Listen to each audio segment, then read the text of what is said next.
you will know that a recording is taking place, and I'll have to take us. Just give me a second. So while I do the background business over here, I just use this opportunity to welcome each and every one of us to the second in the PowHer for Power series. It's PowHer, PowHer for Power series.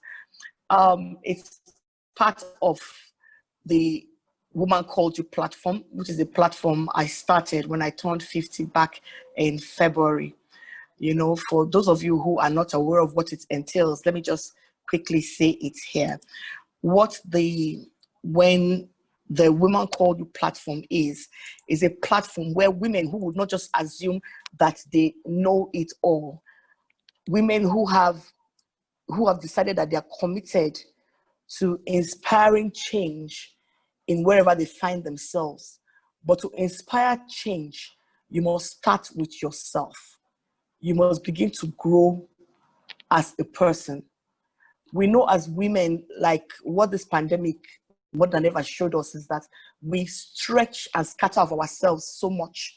But at the end of the day, we do not have what we can say, this is what I am, or this is who I am. We're caring for other people, whether it's parents, it's children, spouses, you know, significant others. We think more about people, other people, than ourselves. So what happens is, at the end of the day, when the children grow up and they leave, people who you thought were indispensable, you were indispensable to their lives, they leave and all of that. You actually find out that you hadn't grown at all. Every single bit of growth you had experienced in all these years was tied to an assignment of having to, you know, make somebody happy or having to give them clarity and understanding in their lives. So with the Woman Called You platform, a woman is saying to herself, I must learn to grow personally. For the first series, what we handled was the career part of a woman, whether it be business, whether it be, you know, secular work, whatever you find yourself doing, you know, especially post the pandemic, you must make up your mind that, look, I need to do better. I need to, you know, improve as a person. And one of the things I felt was important for women, you know, recently there have been depression, suicide, so many things happening to women taking, you know, pills that will boost either the way they feel or bring them out of the doldrums of depression and all of that. So many women who have not been able to handle themselves, women who just fly off on the handle at the least provocation. So I thought it's important that we examine an important part of being a woman and growing as a woman.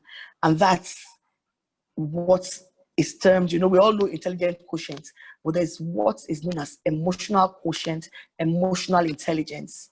So many women have faltered, have failed, because when push came to shove, they didn't know how to master their emotions.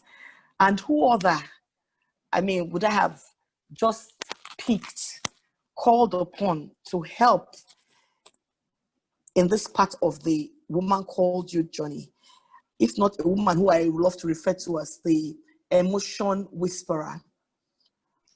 The emotion whisperer, yes. Like I said to some of us when I was sending out invites, I said, look, library on any given day doesn't come cheap when it comes to consulting on emotional intelligence and emotional quotient issues, you know. But she has so obliged us by taking time off. In fact, if you see what she has prepared, you'll be shocked. I thought it was just going to come and be a talk and all that, but she talked about the emotional test. She has a poll that has been drawn out. You'll be able to work with it now. You'll be able to work with it later.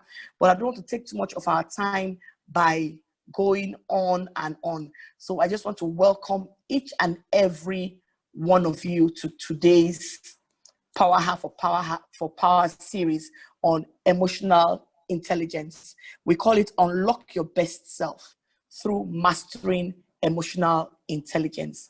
And with me to take us on that journey is no other than Mrs. Lebari Upong. She's a consultant with Inside Edge Consultancy Services. She wears a lot of hats, but today we are bringing her in for what she does for emotional intelligence. Quickly, I will just put on the screen. If people heard what I said, can you just indicate, please? And sorry, I just want all of us to be on mute so we can actually get the best of this program. I'm going to quickly put the flow of events on the screen so you would see what we have for you today. So quickly, I'm sharing the screen now. You'll see the flow of events. I'm sure you can see it. I'm not sure if you can. So what we have today, we have event flow. Number one, introduction, which I've just done now.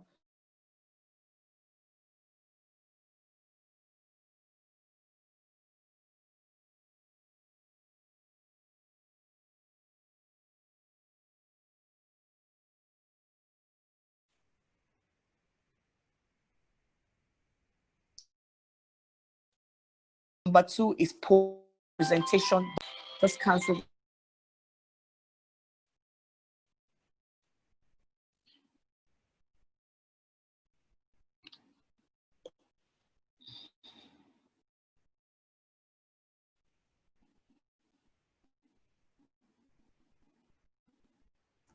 So sorry about that. Sorry about that. So quick one.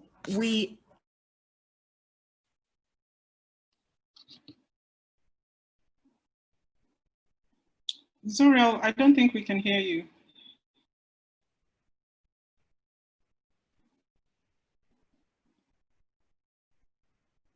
Zuriel, you're on mute.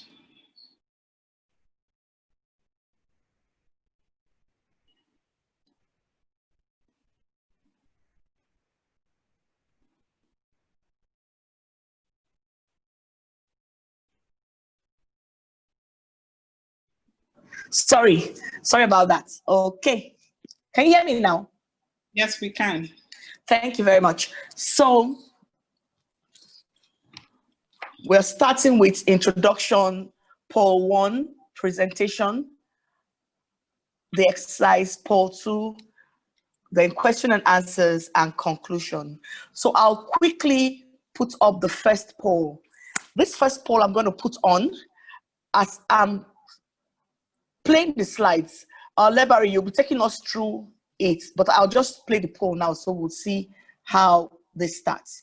Let me quickly stop share. Are people going to be able to select what they want? They should be able to, because I did it differently. I put it on a slide. Okay. I put it on a slide to make it very, very, and all that. So okay. We are good. Yes, I did that now. I learned from the best.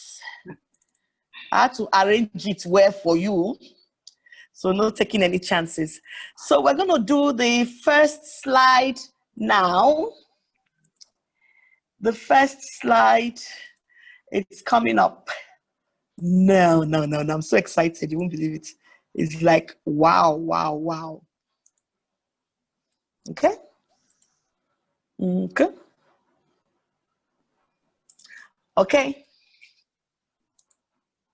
So this is the first slide, and her slide is titled Emotional Intelligence, Poll 1.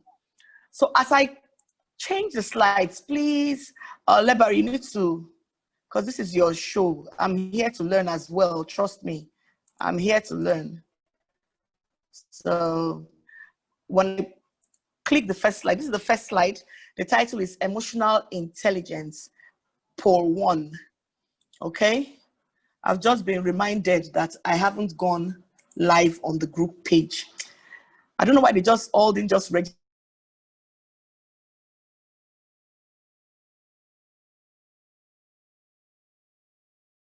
for this thing one time on the spot. Part help their ministry.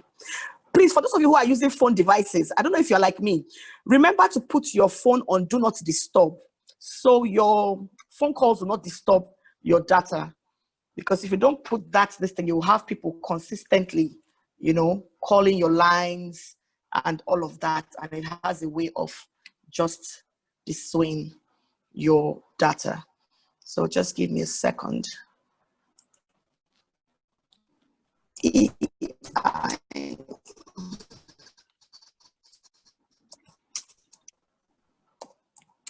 Good to go.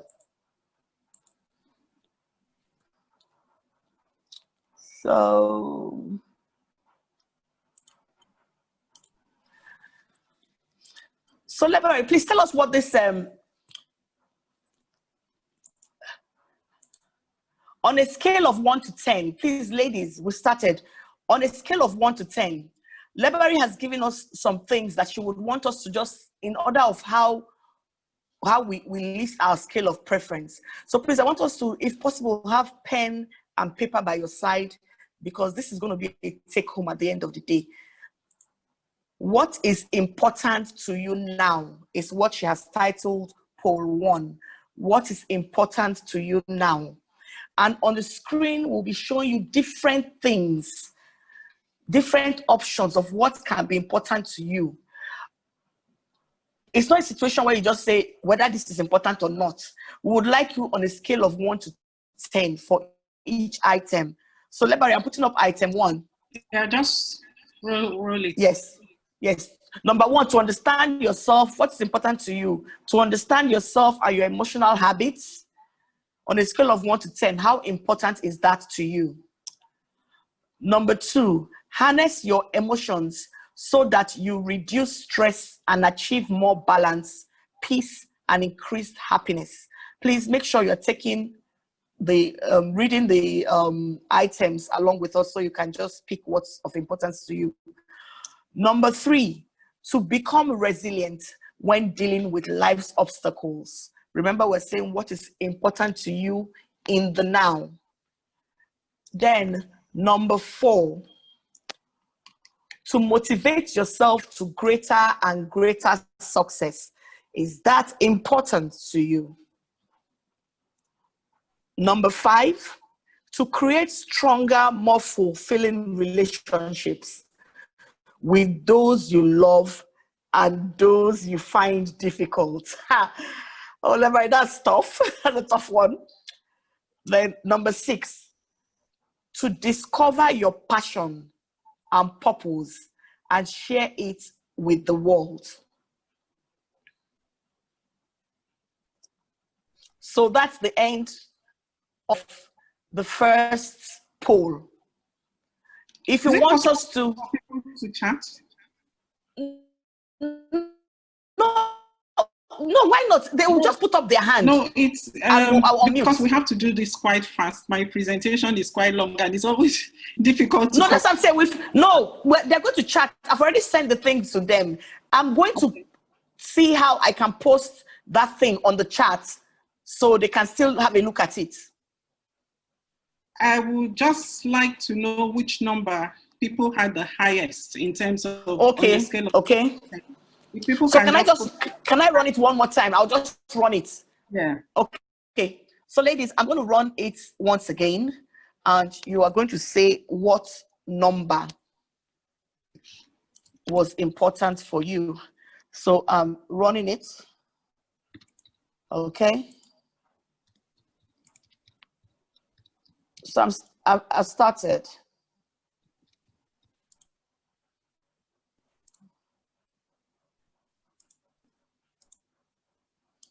Okay.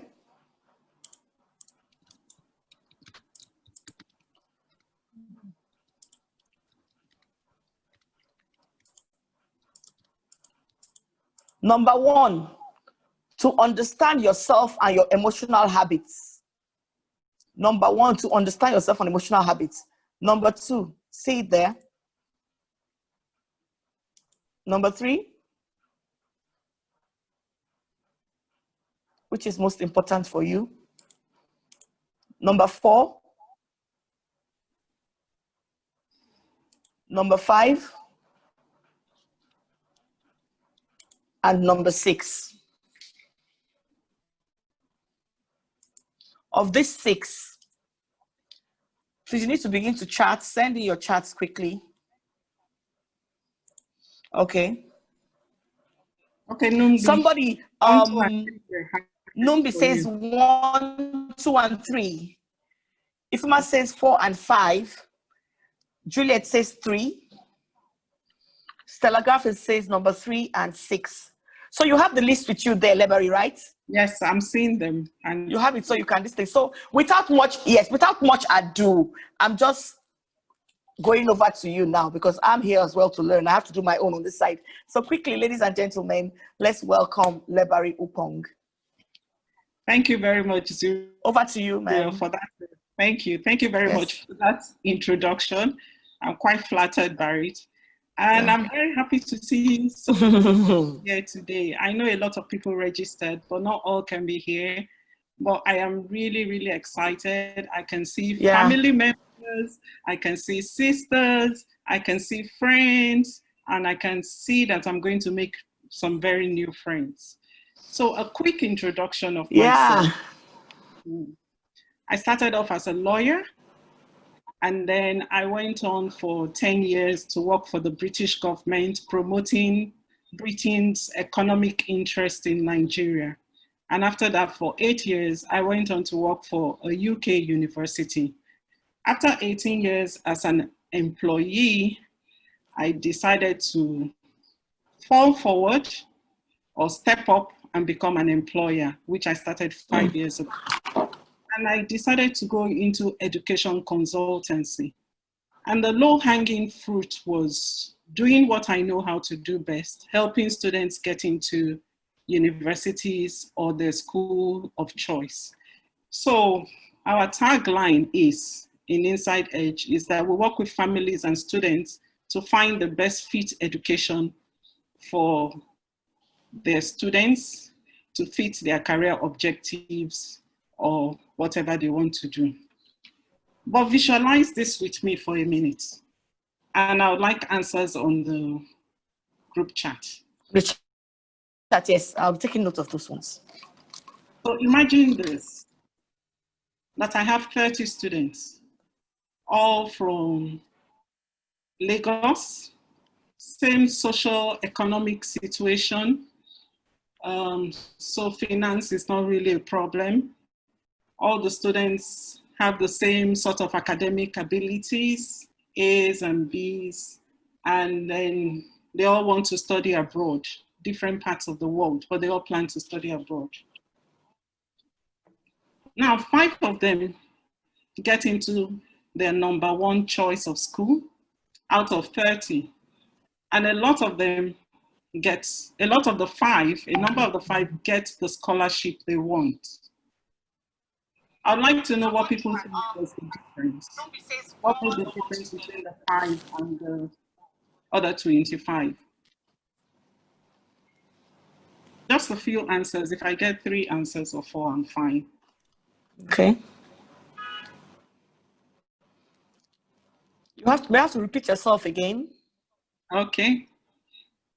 Imagine 30 students wanting to study abroad at university level, all same social economic group, all about the same academic capabilities, A-B students, and only 5 of them are able to get into the top schools, get into the schools of their choice, and get the scholarship they want.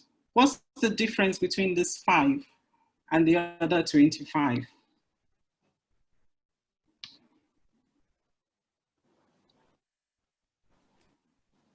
Drop it. Somebody said personality. Somebody said personality. Okay, good. Somebody said connection. Yeah. Connection.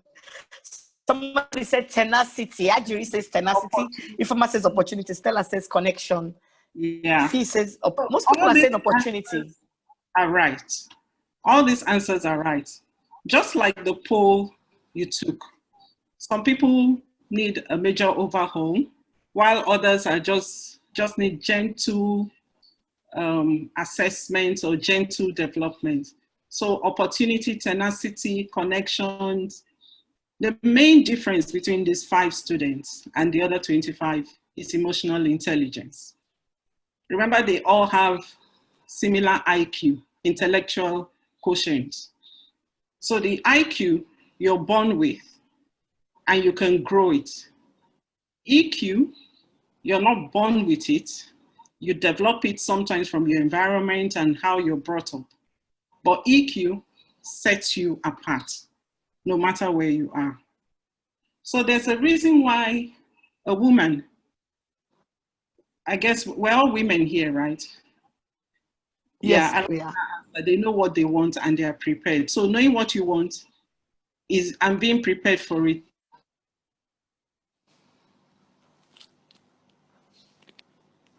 is really EQ, emotional intelligence. To a state, Nigerian state university, and be able to thrive in society, be a change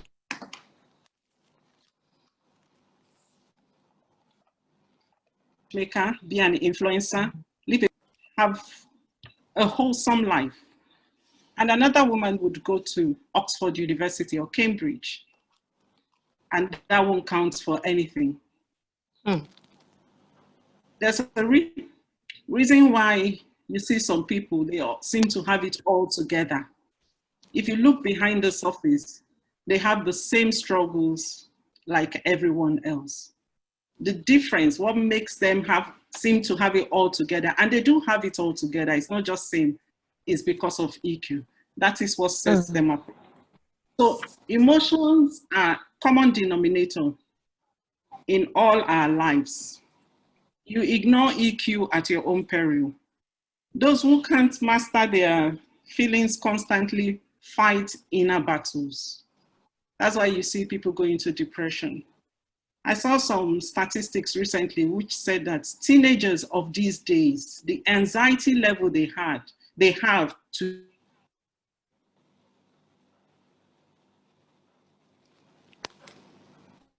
today is similar to what meant. Imagine that. A teenager of today, their anxiety level is as high as what adults had in the 1950s. So can I share my presentation? Yes, please, you can. You can. You can. You have to enable me, please. I've enabled it. Multiple participants can share simultaneously. It's enabled.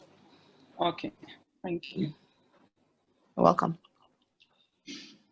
I talk a lot, and sometimes it's difficult for me to put all my presentation into the time we have. So we have about 30 more minutes. I'm going to try and make this presentation in 25 minutes so we can have more time for interaction. For questions, yes. Yeah, more important than this presentation.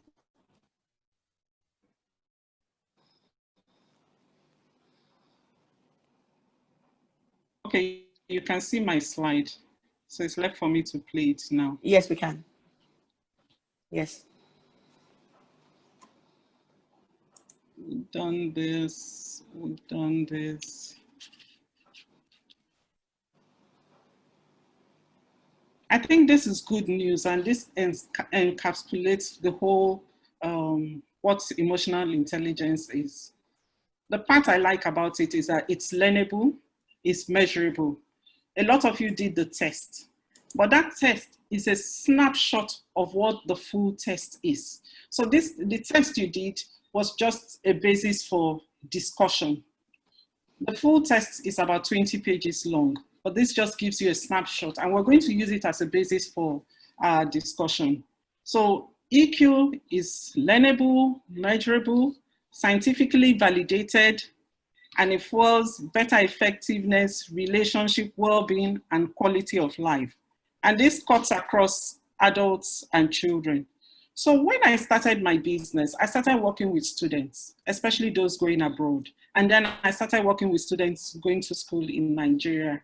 I found out that a number of them were not achieving what they set out to do.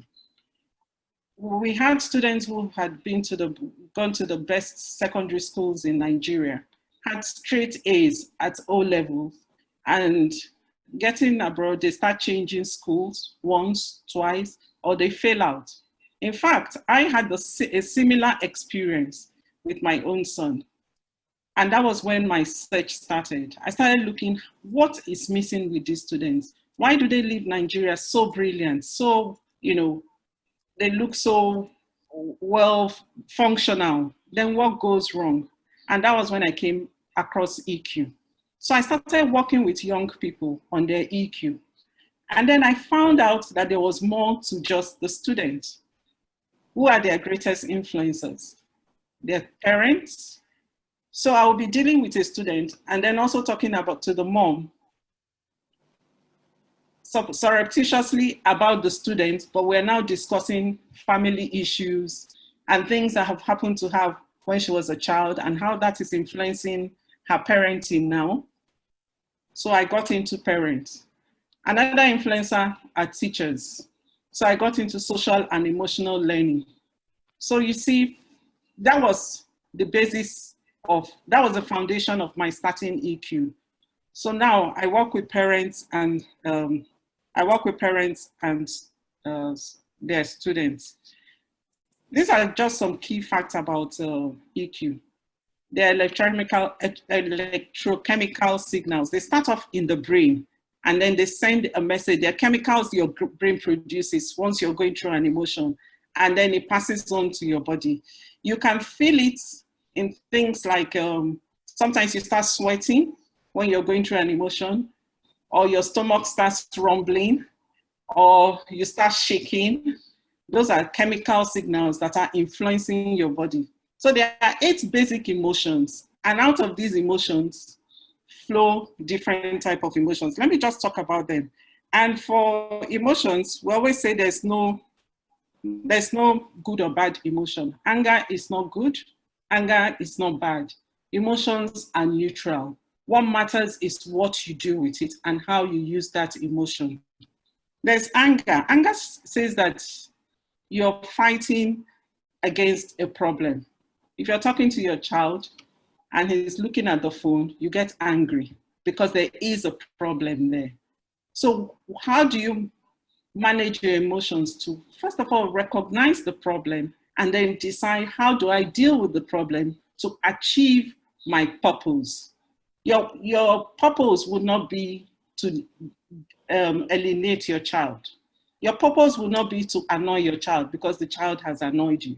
Your purpose will be, you want a child who understands what you're saying, who understands the reason why they have to do their work, be it academically, who understands the reason why they have to be integrated members of the society. So what you do with it, anger, fear is to protect us from danger. So when you get fear, you need to sit and think about it. What is this protecting me from? And not just react. Anticipation is to look forward and plan. Surprise, to focus on a new situation. Disgust, reject what is unhealthy. Trust is to connect with people who help. Joy, to remind us of what is important. So when you're feeling happy, it reminds us of what is important. But with emotions, as I said, they're neutral. You always know how to, you should always know how to apply it. If you've gone to visit a bereaved family and you're sitting there with them and you're looking at your phone and you just get an alert of you've been waiting for 3 months of 10 million naira, you're going to be happy, but you can't show your joy. You have to control it at that point. That is in a simple explanation of what emotional intelligence is. You have the emotion, but you know how to navigate it. And the last one is sadness, to connect us to those we love. So sometimes, your spouse, especially those you really love and you're connected to, your spouse, your children, they can do something really, really bad to you. And instead of feeling anger, what you feel is sadness. Because that sadness is just telling you that you love this person and then there's a problem there. So those are the 8 basic emotions. And these emotions can be intensified and they can be reduced. And we all have a choice to choose the emotion we want. I will speak about this. So I mentioned that they are neutral. There's nothing wrong or bad or good about emotions. It's how you use it. They're there to help us to survive and thrive. Emotions are contagious. We know it. When you go to visit, I mean, I had two friends that had a disease, similar disease. And you go to visit one and she's all upbeat and happy and, you know, not even wanting to discuss the issue. Not because it doesn't exist, but because she decides not to focus on it. And when you get there, you're happy. You live there with hope that this thing is curable and it can be overcome. And you go to visit the next one and she's down talking of, you know, it's making me feel like this. It makes me feel like that. You're definitely not going to leave that place happy. So when people are in position of authority, especially, they're able to make their emotions contagious. And as women, we know where our authority is. You know, when you step into the house and you have that one look, everybody takes dressing, and that can set the emotion for the house. But the important thing, the question I always ask, is that what you want? They're learnable and measurable. Emotions are absorbed in 6 seconds. When the chemicals in your brain strike up an emotion, they're absorbed in the body in 6 seconds. After 6 seconds, and you still keep trying, holding on to that emotion, it's your choice.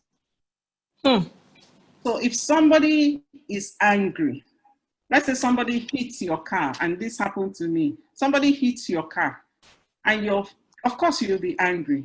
And then if it's a boss, people in the bus are telling you, hey, leave it for God and all that. That further fuels your anger. But guess what? Science has shown it that after 6 seconds, you are choosing to hold on to that anger. If there's one thing I want you to take away from today, is that you have a choice with your emotions. So how are you going to use that choice?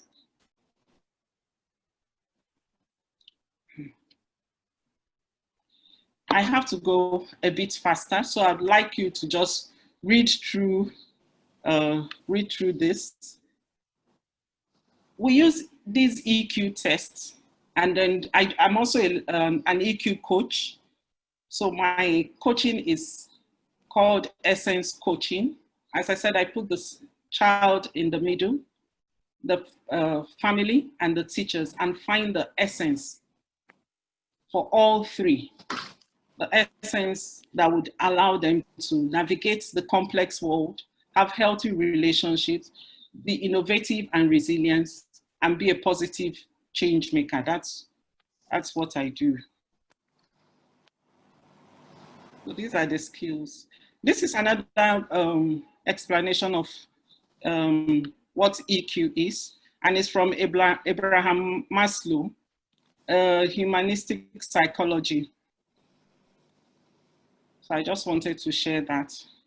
So basically, perceive your emotions to assist thoughts, understand emotions, regulate the emotions. That's what emotional intelligence is. I'm going to go through a few slides of explaining emotions. Now, I did my certification with an organization called 6seconds.com. That's the largest emotional intelligence organization in the world. And this is a 6 seconds model for emotional intelligence. Now, you would notice in the report you did, I hope everybody has their report handy, either printed or on their laptop or something. So with 6 seconds, you would see that you got this circle here. So know yourself. Basically, emotional intelligence is being smarter with your feelings. How? By knowing yourself, being aware of who you are. That's self-awareness. By choosing yourself is being intentional. So I can decide to choose any part of myself while still being real to me and while not being pretentious. Sometimes, yes, I can be pretentious, but that is what I have chosen to do. I went out on Friday last week and I drove into a gutter. I didn't see it coming because I was speaking on the phone, although it was hands-free. My car, the next thing I heard, I was in a gutter. So I looked up. There was a security man there, and he just turned, looked at me, and threw his face away. It was like, yes, this woman, why don't you, I don't even know what was going through his mind, but I figured this guy wouldn't be helpful. And I decided I'm going to play the distressed female. I had another appointment, so I was not ready to prove that I was a superwoman. So immediately I exclaimed, ah, guess what? He got up, called his friend, and they came and helped me, pushed me. In 2 seconds, I was there. I left without spending 10 God bless you, God bless you. And that was because I was immediately able to pick up the emotion of that security man.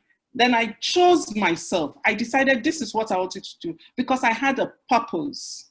I had another meeting.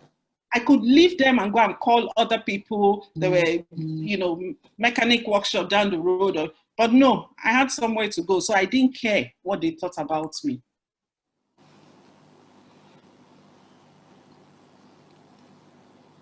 With EQ, this is how we define success. So for families, for women, I work a lot with women, some men, but what gives me expression and joy is young people. So effectiveness, are you able to generate positive results, be it in your academic life, your professional or personal life? Are you able to build and maintain strong interpersonal connections? When you were filling the form, there were questions that asked about your connections with people. If you have people you can rely on, and if you have people who call on you. So that's a test of your relationship, and it's so key. Now, I was listening to Ubom King, a motivational speaker. Sorry, I'm not a motivational speaker. I was listening to him some days ago, and he was talking about the curve of life, how you go up and down. Life goes up and down. That is the natural flow of life. But what builds the bridge between when you're in the valley and when you're in the hill, and it's relationship, it's people. People, relationship are your greatest resource when anything happens to you in every situation. So it's really important that people are able to build those strong interpersonal connections. No, let me leave that example. Then your quality of life, being able to create happiness and a well-lived life, and being able to maintain optimal energy and functioning despite no matter what is happening to you. So success is really defined through these elements. You can see the effectiveness and the relationship is what's going on inside you, and the other is your interaction with the world. But the good news is all this can be learned. You can achieve this, depends on what you want.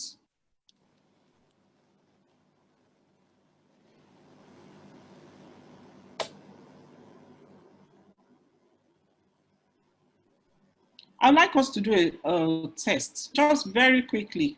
This is not my main test. I think I have like 3, but I don't think we'll be able to do all. But this one, just very quickly, so that it will help you to, I'm going to stop share so that I can just speak about this. So I'd like everybody to sit comfortably wherever you are. You can lie down if you want to. Sit very comfortably. A lot of times people say, I don't know what emotions are about. I cannot tell what it is. I can't feel it. I don't know how I can train myself to understand emotions. So this is a very simple one. I do it very often. If I'm going for a meeting, if I'm like, before I started this, I did this. It's called a body, mind, heart scan. So you're kind of scanning yourself to see what emotions you're going through. So as you're there now, what are you experiencing physically? Think of your body. Are your teeth together? If they're together, that means you're tensed. If you're relaxed, your mouth will be closed or your jaw will be dropped. Are you smiling, frowning? Is your body relaxed? Those are emotions going through your body, whatever you're feeling. And what kind of thinking are you doing now? Are you thinking of all the other 101 things you need to do before tomorrow? So you're distracted. Are you evaluating what has been done so far? Or are you just observing? What kind of feelings do you really have? Calm, agitated, worried, joyful, bored, excited?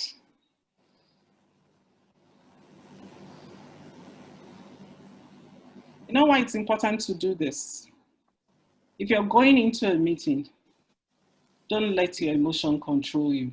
If you're going into a situation, you need to be in control of your emotion. So always do a body mind scan. scan.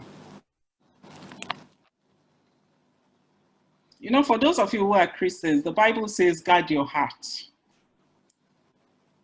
But if you let your emotions direct your actions, you're not guarding your heart.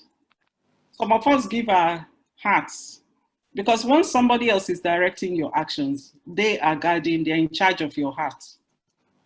If your maid annoys you and after shouting on her, you take it out on your children, your husband, the next day you're still thinking of what she has done.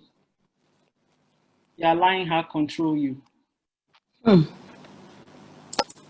So you may want to ask, how do we not allow people control us? So let me go back to sharing my screen.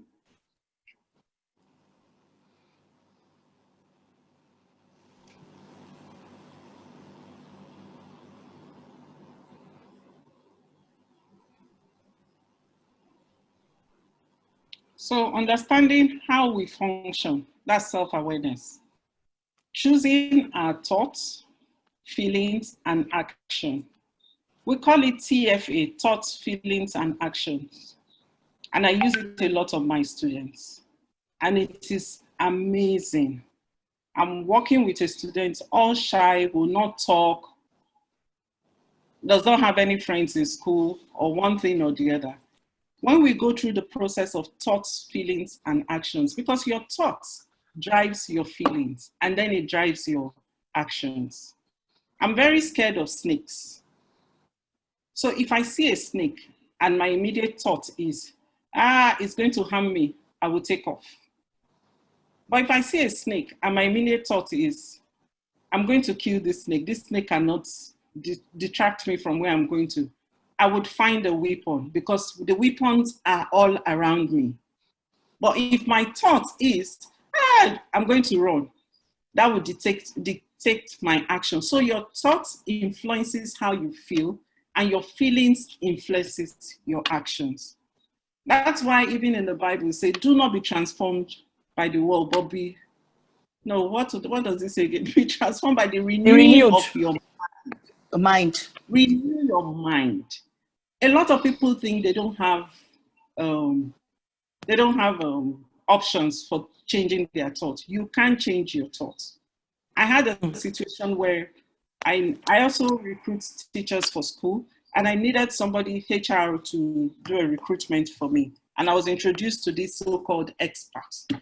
We couldn't meet, and we met 10 minutes before the meeting. She was a very young girl, and I said to her, okay, I hear you're an HR expert. She said, I'm not. I only started a master's in HR. I don't even have a first degree in HR. I've not worked with Wow. And I almost freaked out. This is 10 minutes. And I'm interviewing with my clients. So how will my clients look at me and all that? And I thought of it. The girl said, if it's a problem, I'm sorry, ma, I would go. Apparently, what I didn't know was her fiancé introduced her, and so he blew her up to me. Today, we're very good friends, but I immediately said to myself, what do I do? This girl has told me the truth, so she's a truthful person. 2, she spoke well. Her English is good. 3, she's doing a master's. She may not see herself as a HR expert, but surely she knows something about HR. And really, I need her now. There was another option of using somebody within the organization, but I just thought, you know what? Let's go. She said, Ma, are you sure I can do it? I said, no, I trust you. You've been studying HR for the last 6 months. I trust you. You'll be able to do it. Don't worry, it will come to you. What did that do for me? It helped me not to step over my foot during the interviews. So there would have been situations where if I didn't trust her, I would have been, she would ask a question and I would try and explain the question. Because of my trust in her, she did very well. And that was what my thoughts changed how I felt and how I acted towards her. I always tell the story of when my son told me he had been academically dismissed from school and had lost his $45,000 scholarship. My husband and my son, they said, when he said it, they thought I was going to explode, you know, being a woman and emotional. But I stood up, I went to the toilet, looked in the mirror, and I took a sigh of relief. And I said, God, I thank you. 1, he spoke the truth. 2, he must be relieved. 3, he's not on drugs. 4, he doesn't have a criminal case. 5 options available. Sisters, not that I didn't cry, but at that moment, it wasn't the time for crying. It was the time to support my child and find out what happened. So we went back and we talked, okay, what happened? We found out he had a health issue. He was trying to manage on his own and he couldn't. He actually went to the school counselor and blah, they wanted to put him on drugs and he ran away at that point. So, you know, I had so much to thank God for. $45,000 is money. I didn't have that money, but it didn't matter. So that changing my thoughts meant I could think of what was important at that point. My child. In 5-10 years' time, how I reacted at that moment can affect him in 5-10 years' time. Education is another tool. It's not what did I say? It's not what defines you or determines whether you'll be successful or not. Like I always tell my clients, it's not over until it's over. I have to move fast now. So when you did the test,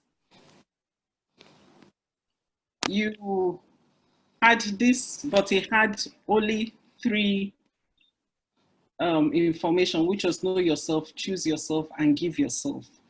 So I'd like you to look at your report where you had the green part or the red part as your foremost qualities. Note what is inside this red part. We're going to look at them in details. Those are your strengths. So when we do the full EQ tests, and the full EQ test can be done by the test with the test you've just done. It's just for me to generate the full report. It would then look at these 8 competencies. These are the 8 competencies you need to show your emotional quotient. And please note, it can change.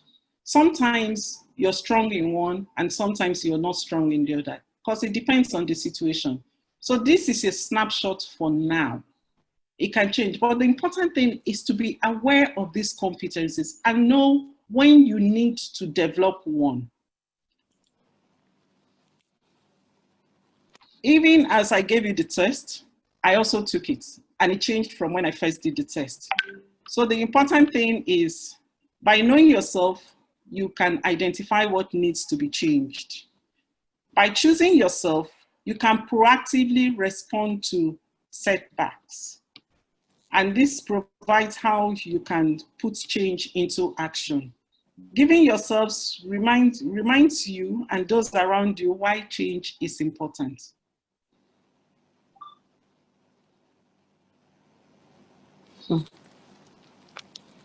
So these are if you had the blue as your strongest competencies, these are the 2 competencies under the blue.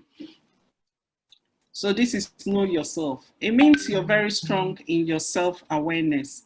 So you clearly see what you feel and do. So these are just data and it enables you to accurately collect information. So this know yourself gives you the what. You know what your strengths are and what your challenges are. You know what you're doing. You know what you're doing. You know what you want, and you know what to change. So we'll look at each competency quite fast. Emotional literacy is just simply knowing what emotion you're facing. Some of us can be very, for one, I can be very limited in my vocabulary when it comes to emotions. So I started looking at different words. So on the different emotions, because it's important that you identify what the emotion is. I tell you something that has worked for, if I can identify it, I can tame it if I want to tame it, or I can navigate it, or I can use it the way I want.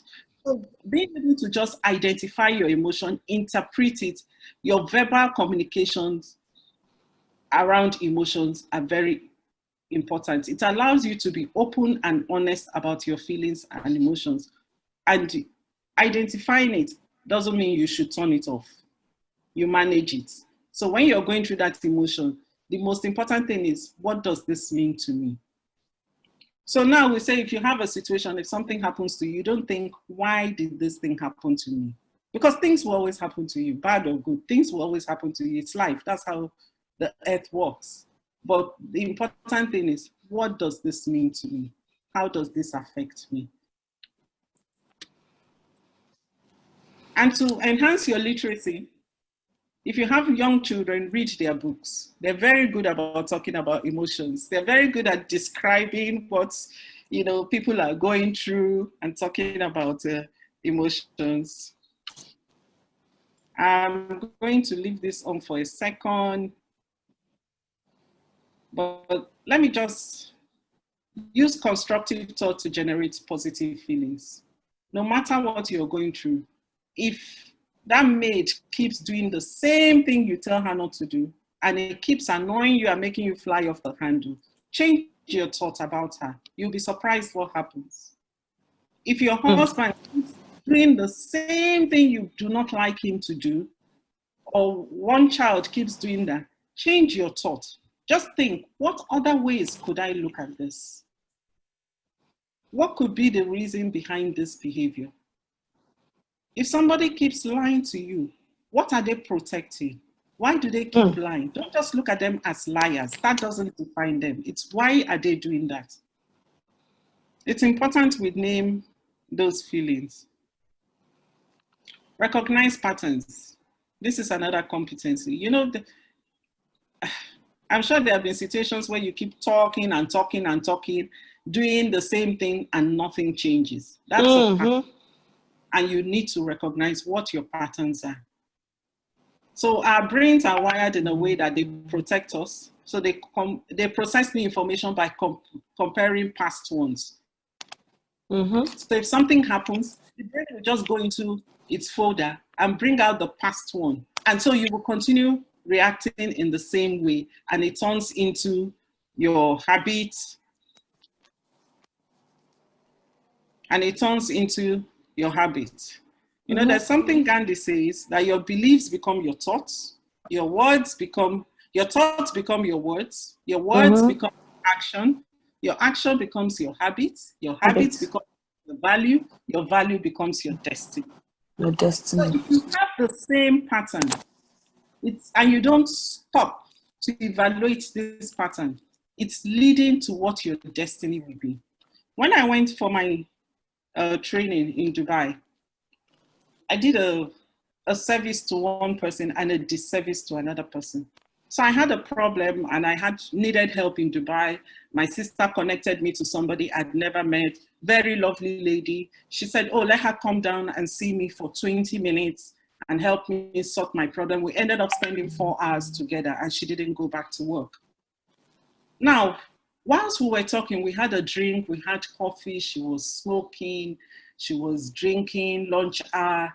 She kept saying, wait a minute, let me call this you should use the 4-letter word. They are so annoying. They always do this. I have to blast them. I said, really? She said, yes, I blast them, including my boss. I don't take any nonsense from anybody, blah, blah, blah, blah, blah. In the process of talking, not talking about families, because it turned out we lived within the same neighborhood, but I never knew her. They told me her father was there. As for her mom, please, no relationship there. And in fact, all she does is send her money. There's no relationship there. Okay. So I asked casually, are you in any relationship? Yeah, but you know, the guy is messing up. He thinks he can control me. Can you see a pattern? Yeah. Which relationship is working? So I just listened to her and all that. I said, so are you happy with all this? You tell people off all the time and all. She said, yes, because they don't do jack, except I tell them. Da, da, da, da, da, da, da. I said, but what do you really want? She said, I want them to do these things. I said, you keep shouting, you keep blasting them, you keep sending emails, and nothing changes. And you're all stressed up. How is that serving you? It was at that moment she said, She said, you know, I never thought about it. I said, look at it. There's a pattern here. What part of your relationship? Let's look at relationships now. What part of it is working? With your job, perform. So they're happy with you. But are your colleagues happy with you? Are you getting the best you possibly could out of your colleagues?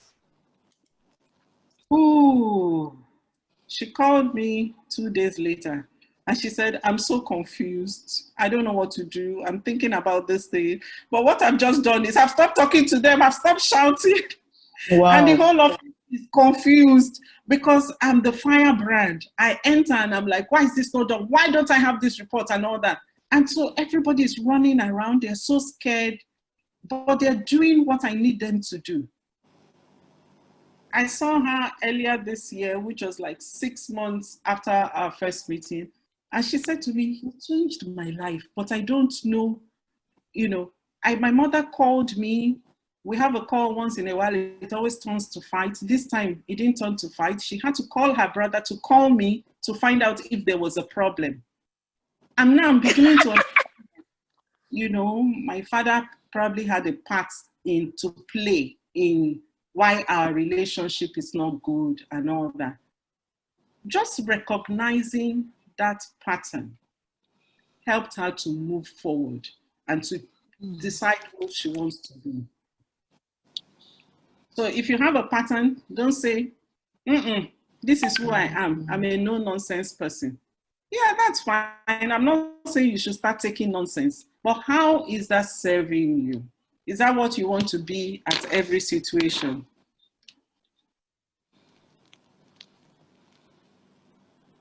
I hope people have a pen and paper. I would like you to just write down, if you have a pen and paper, just draw across the page. And for 1 minute, let's visualize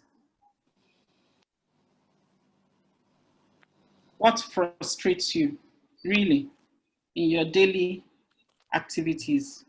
I think time is gone, so you can do this later. And then, what brings you peace? No, Levery, just I'm not restricting you, ladies. I'm sure you come. Everything will agree with me that this is a very, very interesting session. I just want thumbs up. I want confirmation. Do you want her to just rush and close down, or what do you want? Let me just see thumbs up, please. Because I'm telling you, for me, forget whether I'm facilitating, I'm learning. We have people, thumbs are going up. Oh, you have to continue, please, Biko. You are saving a life. Thank you. Thank you. Thanks. Okay, thank you, so if you look at the patterns of things you do on your day-to-day basis, which are the things you do that frustrate you? And which are the ones that bring you peace? I mean, this exercise is a whole coaching session on its own. And I don't know how we're going to do, but I'm offering 5 hours free coaching. So that's for 5 people, but I don't know. Don't worry, I'll follow up. I'll know how to get I'll that. Don't worry. manage that. You know, it's going to be like, anyway, at the end of the day, I'll tell them how we'll do it. You're going to show that you've picked something from this program because, like I told you earlier, for the 30-something of us inside here, minus Mrs. Opong, the 33 of us, well, we have a lifetime opportunity listening to what she's doing. Because if you walk into her office, man, then she's saying 5. So the 5 will have to earn it. They will have to earn it. You would have to earn it. Please continue, because they'll get reports. You will see their reports, then you will pick. Okay. Let's continue, ma'am. Yeah. Just think of what you can start doing. You may also want to keep this piece of paper for the end and what you can stop doing. Look at the frustration list and look at the peace list and what you can continue doing. Sometimes some things are not easy to stop doing. Maybe it's your job and that's what gives you your daily bread. But is there something else you could do to bring joy to that thing you're not able to stop? I told you I did a disservice to somebody. I mean, I helped my friend. Then I did a disservice to another person whilst I was in Dubai. The taxi driver that took me, there was so much traffic. We were on the road for over an hour. So at a point, he started up a conversation, which, I mean, I didn't mind. He said, "Oh, where are you from?" I said, "Nigeria." And he was, I think, from Egypt, somewhere in North Africa, I think. So I said, what are you doing here? And I told him, I'm here to get some training on EQ. So what's that? I said, EQ is blending your emotions and your feelings to direct your thoughts, your feelings to direct your action. And it's, being able to blend your intellectual thinking and your emotional thinking for optimal performance. He said, really? That his whole life, he doesn't think he has been performing well. I said, "Oh, why do you think so?" He said, in the last 10 years,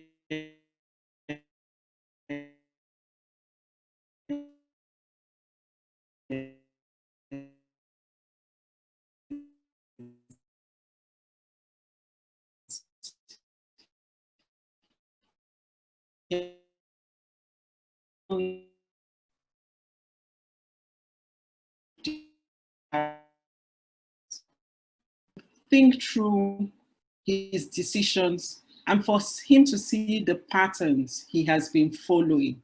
And I just kept asking him questions, and then we got to the point of, how is that serving you? And this guy started weeping. Unfortunately, I had arrived at where I was going. And he was like, should he wait for me? I said, no, my friend will drop me back. And besides, I may be here till midnight. He said, what do I do? What do I do? It's just now that I'm seeing that I have been doing the same thing over and over, and I haven't moved a step. If he had stuck with one profession, or even if he wasn't working, if he had pivoted with the right emotions and the right information, he would have still been able to go forward in a new career. Unfortunately, I had to leave that man the way he was, and that was the disservice. I mean, when I thought about it later, I really felt bad. I should have taken his phone number or something, but I was very tired at that time. A lot of you, if you can see what is on my screen, a lot of you must have seen this test on WhatsApp. People keep sending this. So quickly count the number of Fs or whatever. So what this test is just to show you how our brain works. So most people will only count 3 or 4 Fs, maybe even fewer. The reason is because we're taught phonetically. So off, you think of when you think of F, you think of what cells starts with, not what starts with off. So this means that our brain, because it tells, we're taught phonetically, tells us to ignore the ones that do not start with F. And this is how the brain, when you are going on a pattern, creates a blind spot. That's what patterns do for you.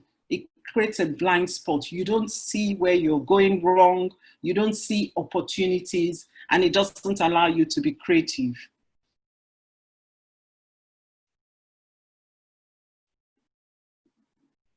So the idea is not to suppress the pattern, but to be able to identify when they're a hindrance. So some people think they can't get off a pattern, but just imagine that you have like a music playing on a loop, so it keeps repeating. You can change it. It's the same way, you can change it.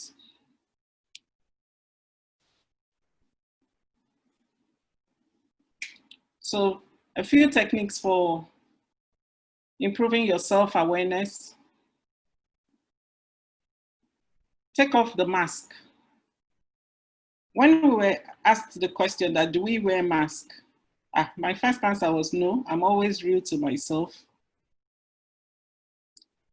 And it turned out that we wear masks.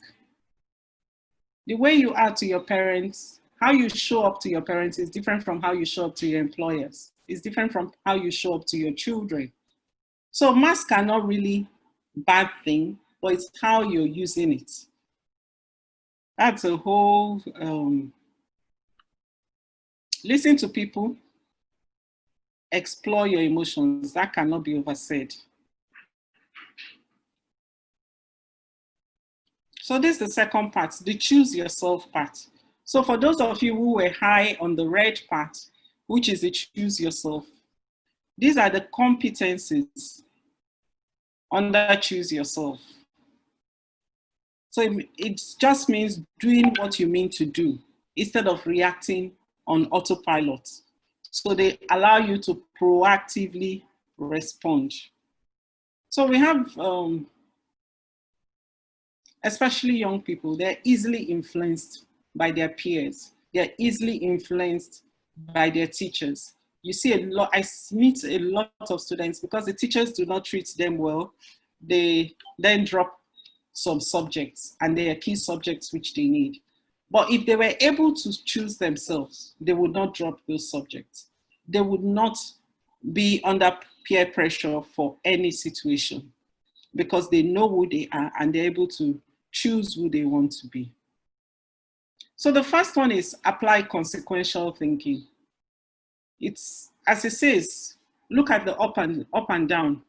What is the cost benefit analysis of this decision?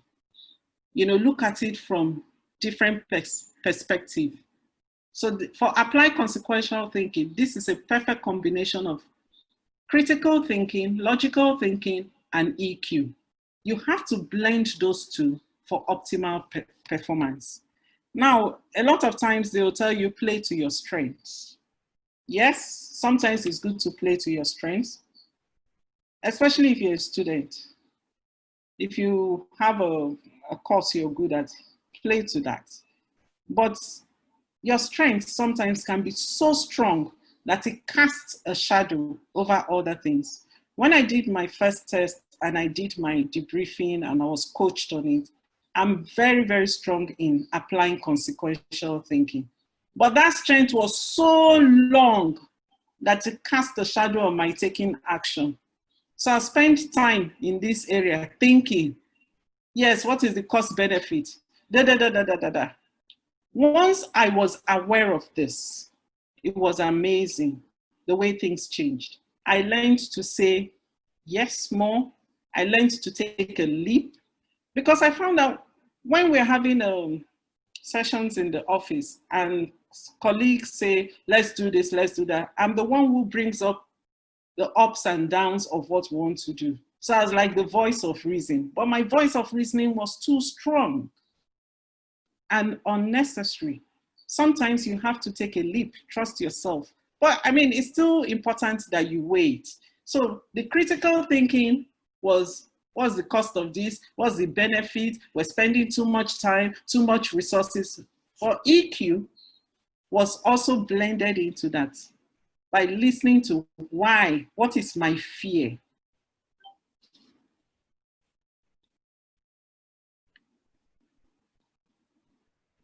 So to improve your consequential thinking, you have to practice weigh, yes, advantages and disadvantages. But you have to go further and say, if this happened, then what? You have to ask why. Why is this happening? Why? Ask a why like 4 or 5 times. It will take you to where you need to be. Then practice new and alternative behavior. A lot of times, consequential thinking comes from, we think we know it all. I mean, I've been in the education sector for so long that I don't think any of my colleagues can tell me anything, but that was causing me harm. The next competency is navigating emotion. These are things we've all heard being said to us or you've said. I remember I used to tell my children, you want to cry, I'll give you a reason to cry, so you better shut up. I don't even want to tell you the ones my mother used to say to me. You know, but these are things we say to make people suppress, especially young people, suppress their emotions. And it's not good for them. A simple situation of, and my sister is very good at this. She lives abroad. I don't know if she studied it somewhere, but I've watched her with her children. And a child is crying. She doesn't say, stop crying. Why are you crying? What happened? Oh, she took your toy. So why are you crying? You wanted the toy. So you want to share the toy? Yes. Did you ask her? No, I just snatched it. Do you think if you ask her, she will give you? So you walk them through the emotions. You walk through the emotions rather than ignore them, because there's power in those emotions, you know. And even one other thing I used to do is, a child does something wrong, I'm just like, come on, apologize, I'm sorry. And they say, and then I'll say, and they say, I will not do it again. And that's the end of the story. They don't even understand what that means. It doesn't have any impact on them. What would have had more impact is walking them through why they did what they did wrong. I didn't understand that. Giving them a chance to be heroes and come to that conclusion that they need to apologize. And sometimes an apology is not even necessary. Maybe what is necessary at that point is for them to do the right thing and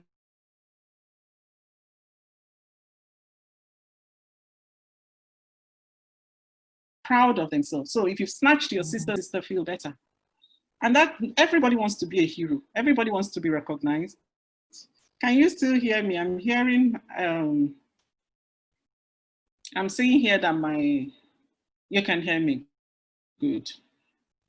So we're expected to conceal our emotions, that despite the fact that these are necessary guides. So we're going to navigate through different types of emotions through our life. And when we suppress them, it makes us vulnerable. And this is where we lose balance, because we're out of sync with our emotions. So navigating emotions requires you to acknowledge the interplay between our thoughts and emotions and our actions. Our inner voice will think over 50,000 thoughts in a day. Some of these are going around our head unconscious. These thoughts can cause an emotional reaction and change our moods. Thus, we need to pay attention to the emotions we're going through so we can choose it. So navigation is movement. It's not staying in one place and just allowing that emotion pass through you. You know, there was a time when I had a staff, the moment I step into the office and I see her, I take in a deep breath. and I practically don't let out that breath until I walk into my office. Even though they greet me, I'm like, yeah, good morning. But I had to sit down and say, what is going on here? Why am I feeling this about this person? And I wasn't right. My emotions were not right. What I thought was wrong. So for navigating your emotions, remember the 6-second pause in the brain. So the brain brings out those chemicals and it stays there for 6 seconds. If you follow that emotion the brain is bringing, you will continue to follow in that pattern, which can be anger, joy, sadness, whatever it is. But sometimes you need to, if you just give yourself 6 to 10 seconds to pause before reacting. You know, we've all heard that of, you know, you have a bad email to send, you've received one, wait until the next day, give yourself time to respond. Take an emotional audit. What am I going through? How am I feeling? Give yourself, what am I thinking?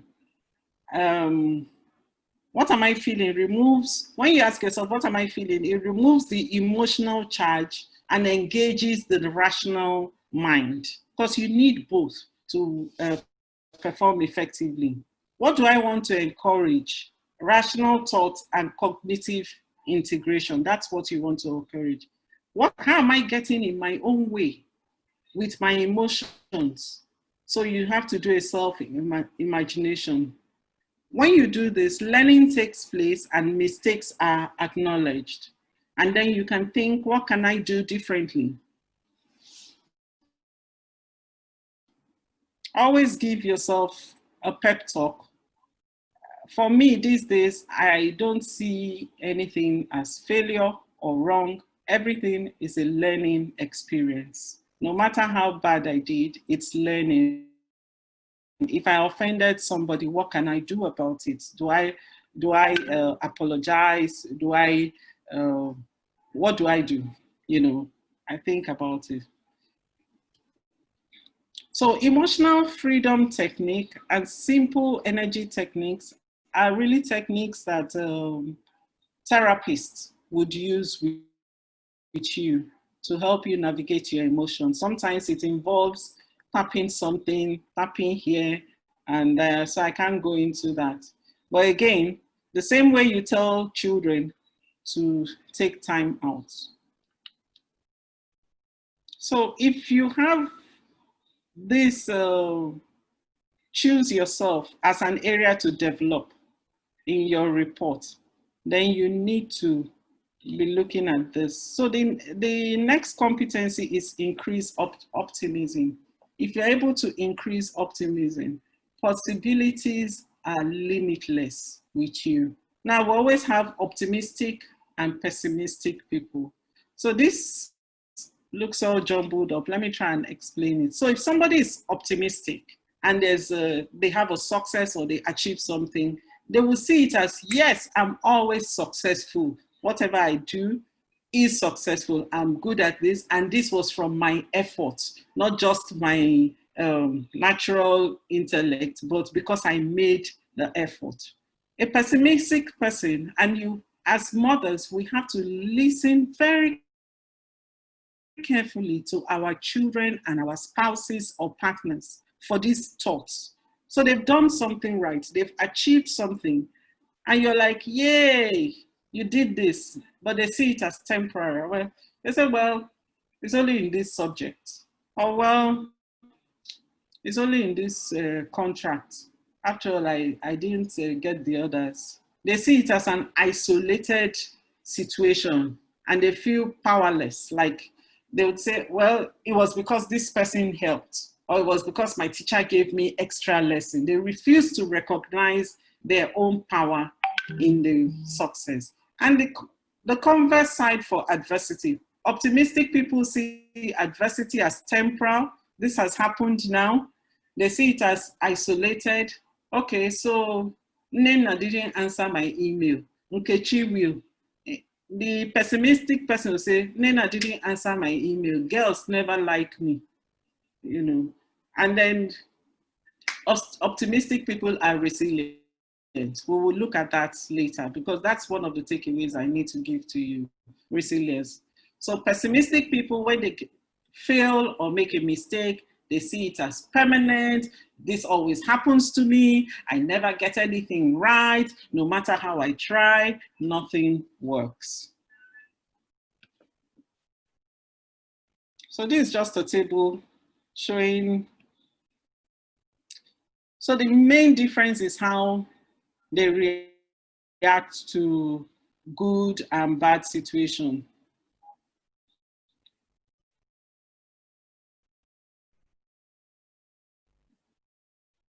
Can we try this exercise using the ABC formula? Before I go there, let me talk about counting your blessings. We all know that, do not be anxious for anything, but in everything with thanksgiving, counting your blessings. I have a 10-day optimism mindfulness program. So where we learn to be optimistic. It's just 20 minutes a day. One of the exercises we do is when we wake up in the morning, at that point where you're conscious. I'm now at the point, at my age, when you wake up, you're running to the toilet to wee. But I'm now at the point, because I've been practicing this, that when I wake up, the first thing I do is to be conscious of my fingers. And on my fingers, I use each one to note 10 things I am grateful for. So either things that happened that day or that will happen, or that happened before, or that will happen that day. So I'm able to go on my bed, still trying to wake up. Wee is catching me. I'm like, wait, I need to show gratitude today. And that's even for a meeting I'm going to have. I don't know how it's going to be. I'm prospecting for a business. I'll just say, God, thank you for the opportunity to prospect for this business. Thank you, because I know you've given me the wisdom to speak and the knowledge and all.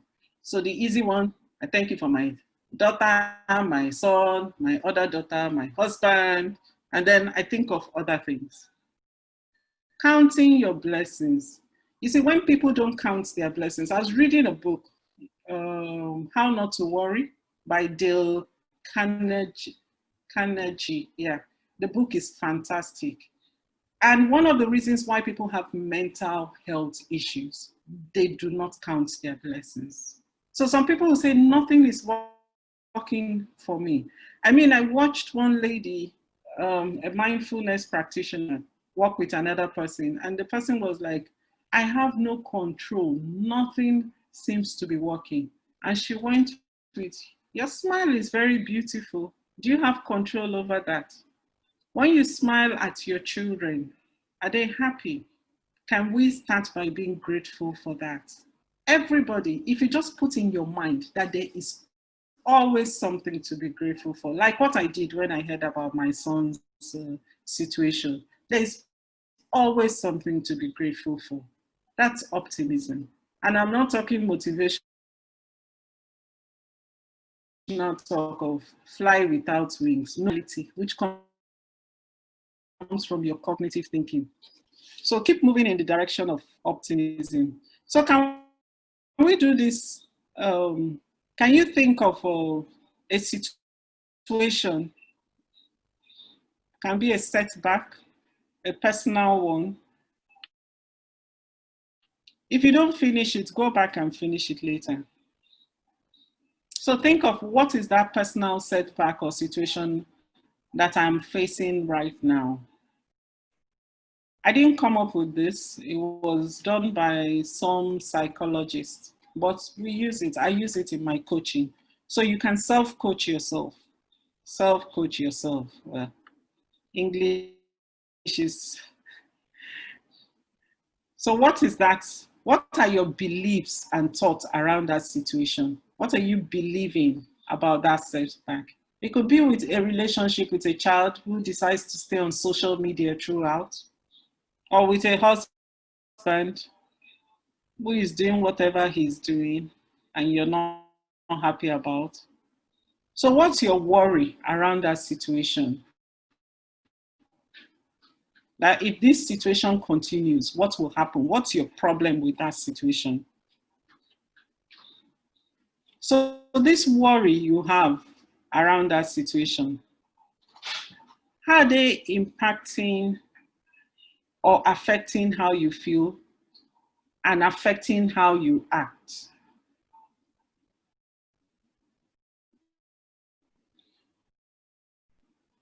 So when we had the situation with my son, you know, you have good and bad days. So when we started looking for the way forward, I find myself going, so have you done this? Have you done that? Okay, why did you do it like that? I was getting anxious. And what was happening? He was getting anxious. And what was happening? He was withdrawing. What was happening? He felt I was blaming him. What was happening? He was blaming himself more. He was entering his shell. So I had to pull myself back because what I was thinking about the situation was affecting my action. So you always have to be conscious. So even though I started off well, somewhere along the line, you know, what could have happened? I could have gone out and heard my friend say, my son just graduated with first class. And, you know, that would just spiral some thoughts from you, you know. But it took time and I'm able to walk through it. So nobody is highly emotional intelligent more than the other. We all have different competencies which we're good at, but we have to learn all so we know how to apply them. So going back to that situation, am I frustrated? Do you want to quit? Now, I want you to have a dispute. Don't look at yourself as another person disputing all your worries and thoughts about this situation. Have a dispute around this situation. What are the alternative ways of looking at this challenge? What's the worst that could happen?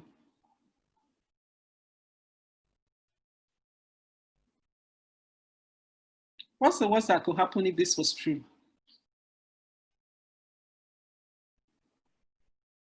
So your thoughts and behavior around this situation, if they're motivating you to get answers, to get the desired effect, hold on to them. If they're not motivating you to get the desired effect, let them go. Options are always available. One of the reasons why people end up with mental health issues is because they don't see options.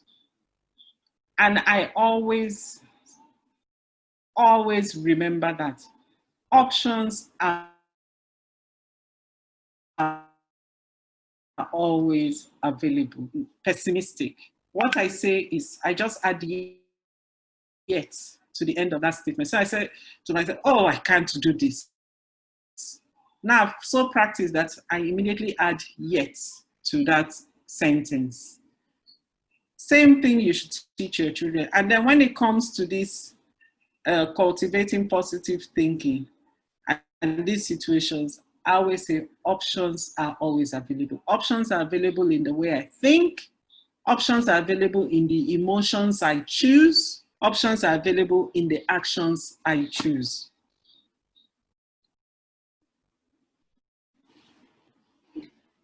So that's exercise. So I think, let me see. I have to go fast now. So if you're able to choose yourself, you're able to develop a resilience mindset. There's another exercise I do with a lot of people who seem to be stuck in a situation, especially in relationship with people. And I would like you to, I would really like to do this. So let's do it quickly. Imagine you have 3 boxes. One is people, friends, family, children, spouse, former schoolmates. people you will meet in future. That box is full of people. The second is events. Events that have happened to you, birth of your child, your wedding, you're getting an award, marriage of your child, whatever events. The third is you. You're alone in the third box.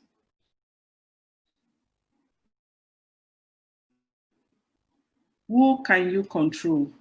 Who do you have control over? First, second, or third box?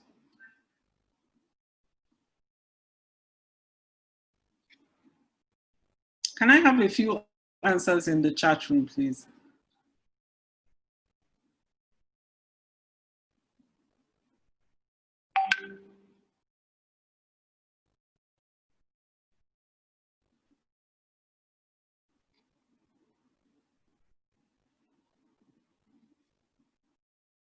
Good.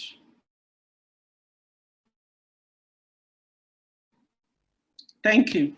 Thank you for those responses. So I had a woman who chose the first box, and then it turned out that there were some children outside wedlock, and her husband had been doing some things outside the marital home, and she had been reacting, including calling parents of girls she thought her husband was involved with, including going to fight and all that. And it's been almost 5 years now, and she's still trying to control the situation. When we did this exercise, she first said number one. So I worked with her on some questions, and then she finally agreed that the only person she can control is herself. And then she finally realized that if she had focused on controlling the controllable herself, she would have saved herself a lot of headache. She would have focused on what was more important to her. She would have focused more. I'm not saying you should accept whatever situation, but there's some things that are out of your control, and you'll be expending energy dealing with what is not in your control. And especially events. They've happened. They're in the past. You can't control them. The ones that are coming, you can influence them, you can inspire them, but you can't control them.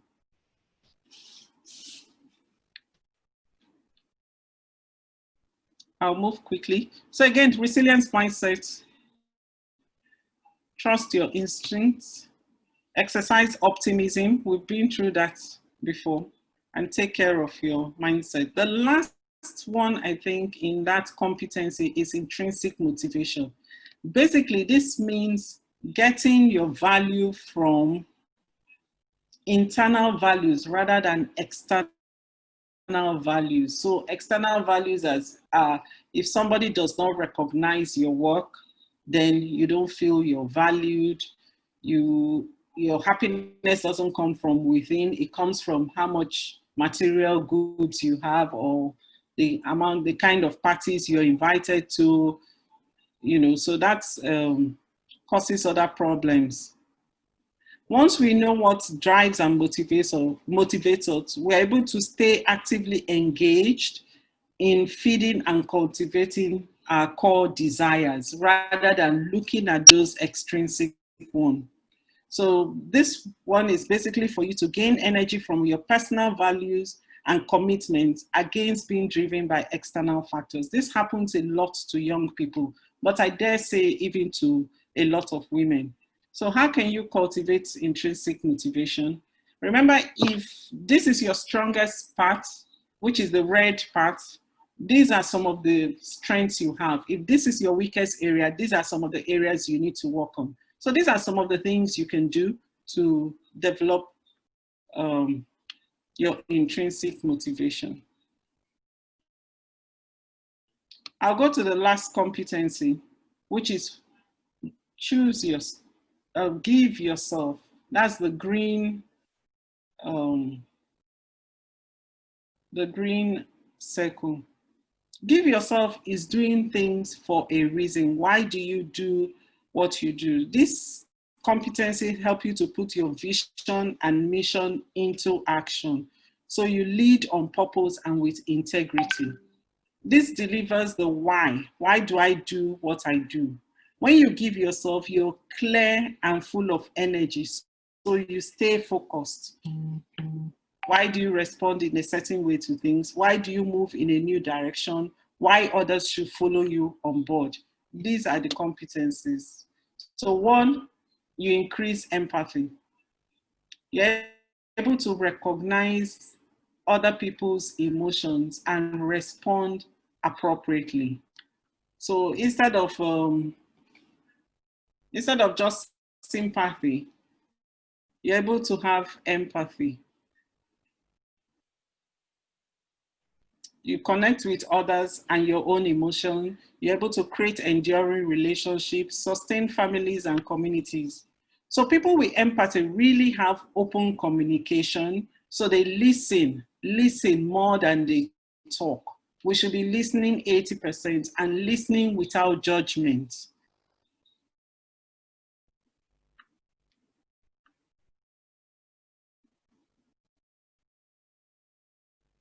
So these are techniques for mastering empathy.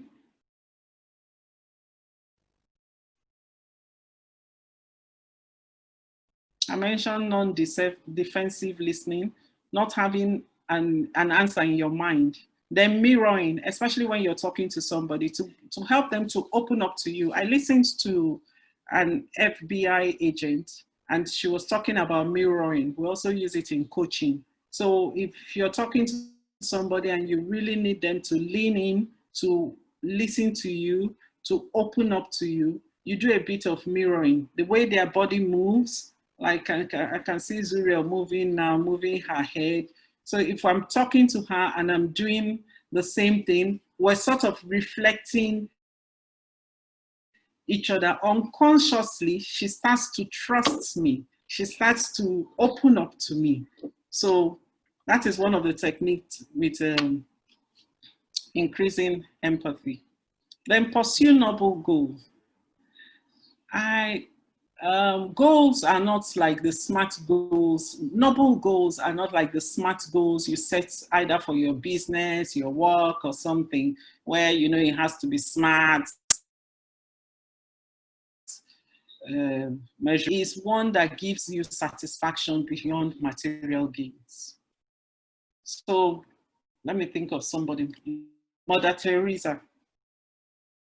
She had a noble goal. Martin Luther King, he had a noble goal. Those are the goals I'm talking about. So with young people, sometimes it's difficult for them to identify what a noble goal is, especially since they are young. But as we're all adults now, it's time to identify what that noble goal is. I have identified mine, having gone through the noble goal training, and mine is to help young people to be the best version of themselves. So to go from zero to hero, or to go from good to great. So because of that, I've done so many things that, I should actually charge money for, but I can't, because if the person needs help, I am going to help. I now live in the village, as some people may know. That's a whole different emotional intelligence exercise I had to go through to leave Lagos and be situated in a village, in a place where I don't speak the language, and I'm actually thriving and enjoying it there. But there I'm able to meet a lot of young people who need help, and I'm doing what I can because that connects with my noble goal. Sometimes I'm up till midnight talking to these people.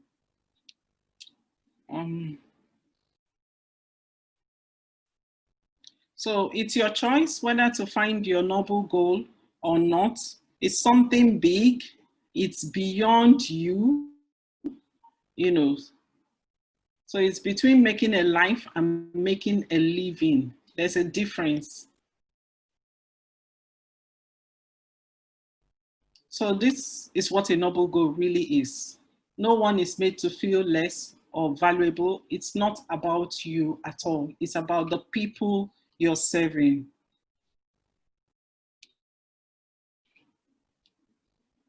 Sorry.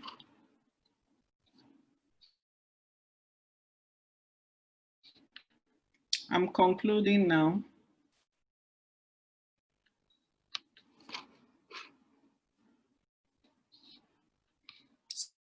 So to find this noble goal, you need to ask questions. Who inspires you and why do they inspire you? What is it about them that motivates or inspires you? What makes you feel great about yourself? What is unique about you? What do you have to offer to your community? What are your innate talents and gifts? Is there anything people typically turn to you for? Everybody has a place in their family. You know, I always say my own family were made of stars because everyone shines their light without dimming anybody's light. And nobody is jealous or wary of the other person. So we're all superstars. So what do people typically ask you for? I can tell you what I am in my family. Can the next person tell you what you are in the family?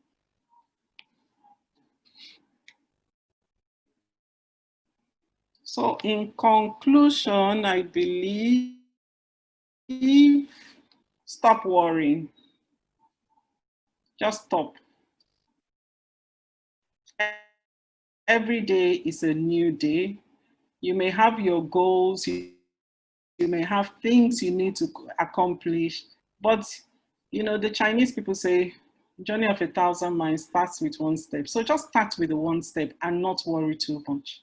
Because if you're religious, whether Christian or whatever religion you are, how many times does the Bible talk about fear not, I will be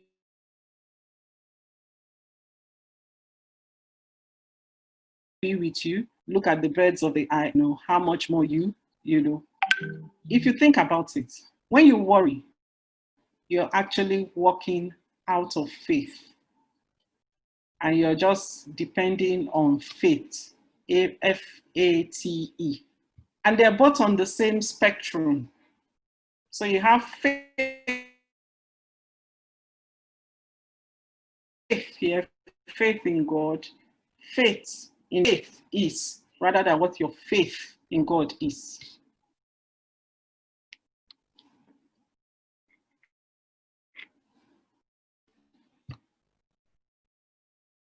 I would urge you to post this somewhere near your bed, somewhere you can see it. Tomorrow, do your worst.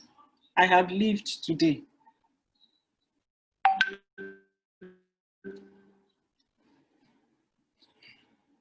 There was another exercise, but I'll let that go. I think we've done this. There's no need to worry. If you can do something about it, do it. If you can't do something about it, you let it go. Worry is a rocking chair. It won't take you anywhere.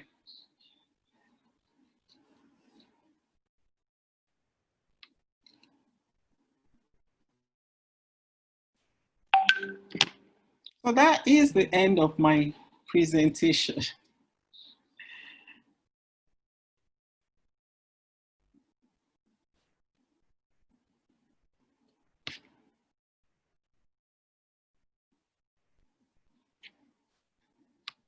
I can't hear you, Zuriel.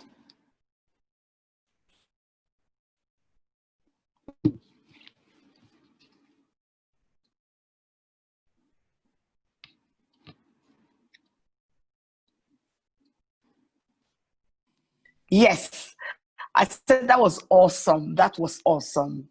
Can you hear me now? I can. Wow, that was awesome. I want to just see us the reactions of clapping. Don't clap if you didn't enjoy it though, but if you know you enjoyed it, let me see you clapping. You know, you can actually, let me see the clapping icons, please. The vector of clapping on your this thing. People are giving standing. I just see your clapping reactions. Your clapping reactions.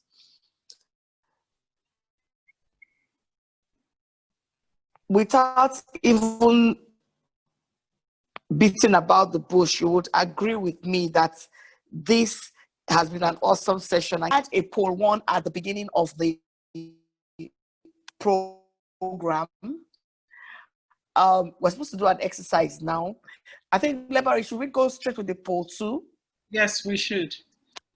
Yes. So at the beginning, we had poll one. For those of you that were not here, well,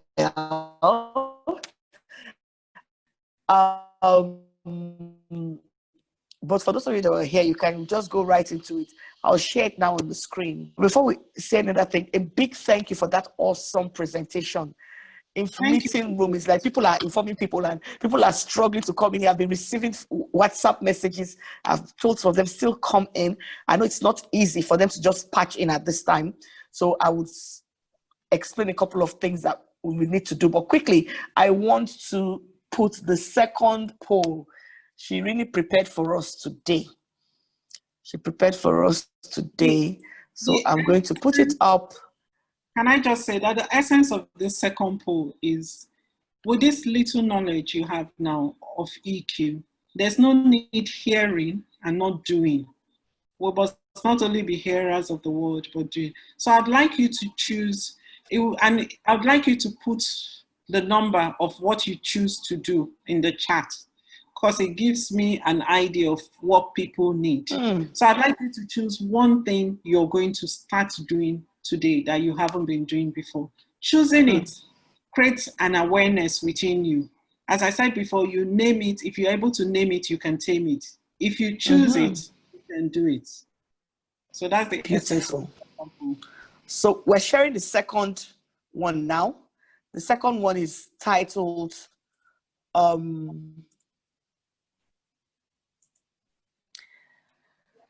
2. The second one is titled, on a scale of 1 to 10, what will you do today to develop your EQ skills? Having heard what Lebari had to tell us, there's so many things, a lot of insights, a lot of revelations. I tell you, I wish we could screen grab everything that's on the chat. So many people, it's like, wow, wow, wow, wow, wow. Because you know how it is. You might just have something that is just on the periphery of your mind, but you don't know how to articulate it. And I tell you, today we have a better understanding. So she's dubbed this, what will you do today to develop your EQ skills? Having heard all that, somebody said she's good to watch her reactions. Yeah. So number one, what will you do today to develop your EQ skills? Remember, they're itemized. Utilize an assertive style of communicating. Utilize an assertive style of communicating. Communicate.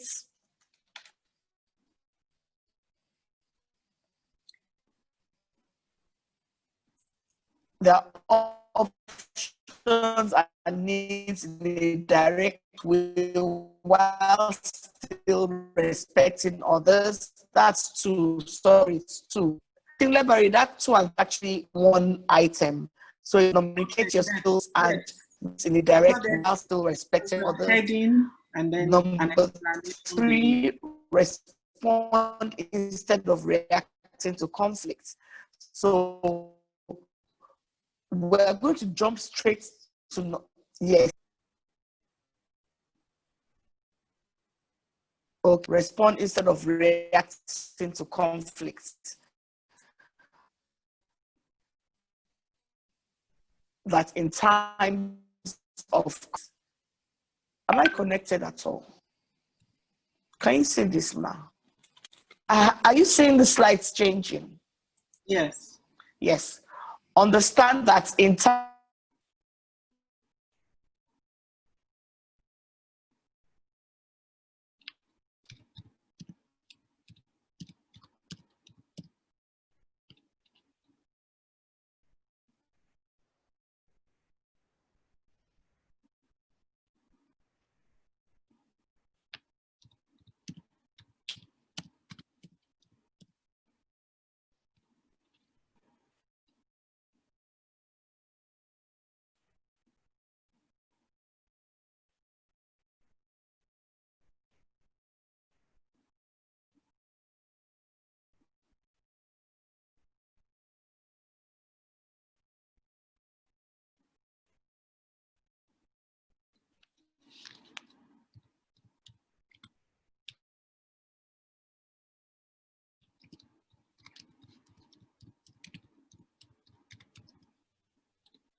Zuriel, we cannot hear you.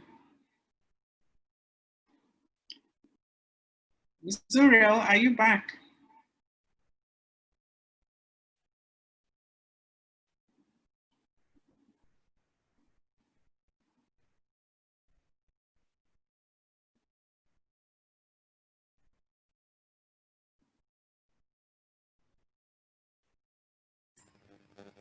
Can you hear me?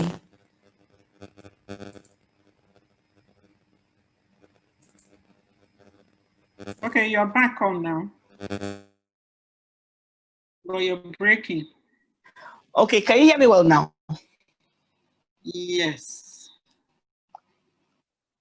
Okay, okay. So I'm just going on. So I think it finished here. I don't know if everybody has been able to see self-aware and intuitive.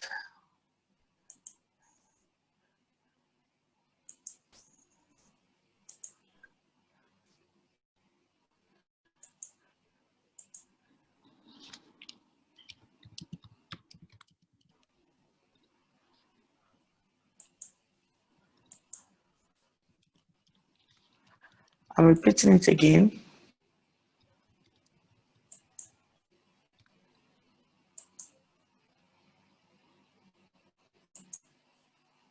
I'm repeating that one again. So over to you, Leberry. I think it's Say a few fine words because about this part, please. of the break and all. I think people have been posting what they would do. Yes. Any questions? Any questions? Any questions, ladies? And I want to add that apart from another thing I do, apart from counting my fingers and counting the things I need to be grateful for, is to sit down for a few minutes, visualize my day, and then set my intention. So if anger is what I need to serve a purpose for something I'm going for, a meeting or a situation, I would use it. So just set your intention every day. It would really help you to keep in tune with your emotions. Any questions, please? Please, ladies, any questions? Set your intentions. You know, most times, what I always think, as somebody's made a comment here, she says she would love to be more in control of her emotions, using the 6-second rule, and to stop worrying by being grateful. You know, the thing is this, Leberry, there are some kinds of programs that when the person facilitating finishes, it's so inspiring that people can find questions to ask. They just want to take in everything. So maybe we need you to throw a question so you get people's responses, because packed full with anybody here will remain the same after this. So Ekwashe, you have something to say? Ekwashe, please go ahead and ask your question in the chat box. Or do you want me to unmute you? I can unmute you. She's talking. Unmute. I'd like you to unmute yourself. Yeah, okay. Go ahead. So, Sis Lavari, well done. Good Thank you, sis.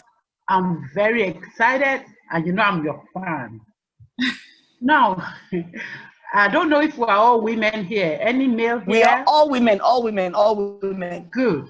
You see, as women, whether you are not married yet, whether you are married yet, there's something in us that makes us want to be a mother to the world.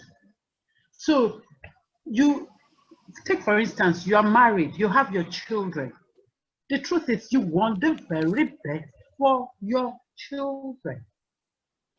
However, most times we unconsciously want them to do what we think is right. And putting it in their mind that, truthfully, I'm your mom, I'm older than you, what do you know? Why am I saying this? Listening to you speak and all that just made me know that, look, I got to go and really do a self-study of me, Ekwase. Who am I? Exactly. Sisters, who are you? Who do you think you are? And who are you really? It starts with you. 1. 2, failure. Another problem, you know, of course, you are the expert. Emotional intelligence. Many people don't know how to handle failure. You said it. Failure is good. Show me a man that has been successful. I will show you a man or a woman that has failed beaucoup de times, aka many times. So, sisters, I want to encourage you. Failure is a stepping board, a springboard to success. You either win or learn, like our coach told us earlier. When you see that, you will see the opportunity in everything. And when you see the opportunity in everything, you'll be a happier you, and friction will be less. Lastly, like to develop the nature to be selfless and to serve humanity, knowing that you are not in control of what people say or do to you, but you are in control of your reaction towards their action to you. Thank you and God bless. Thank you. Thank you. Thank you. Thank you. God bless you. God bless you. Yes. Lebari, I would like to ask a question. Yes, please. I would like to ask a question. And I know a couple of people have inboxed me. You talked about noble goal. Yes, you talked about your noble goals and all that. You know, some people say they have discovered their noble goals, but the thing is, implementing it, moving ahead. How do you think, you know, not getting the they say holding the bull by the horns, grabbing the bull by the horns. If you don't grab the bull by the horns and just going right in and you've identified your noble goals, starting it, what do you think can be an issue? What do you think can happen to such a person? Because it's not as if she doesn't know what her noble goals are, but she doesn't know how to go about implementing them. What word of advice can you give? Sometimes it's better we deal with this scientifically, but so I'm not able to interview this person and know what the situation will be. But let me it must be, yes, there must be a session, yeah. Let me say a few things. One, it could be fear. That noble goal may be so big that it scares her. What do I have? Well, I would like the person to, if it scares you, then it's a good thing. It's good to be scared of your goal. And you use that fear as your impetus to move. So that may be one. She may have some limiting beliefs, which also comes from fear. So we work with those limiting beliefs. And then sometimes it's just putting a strategy to it, making a plan, working small to big. The noble goal is this big. As the Chinese say, journey of 1,000 miles starts with one step. Just start small.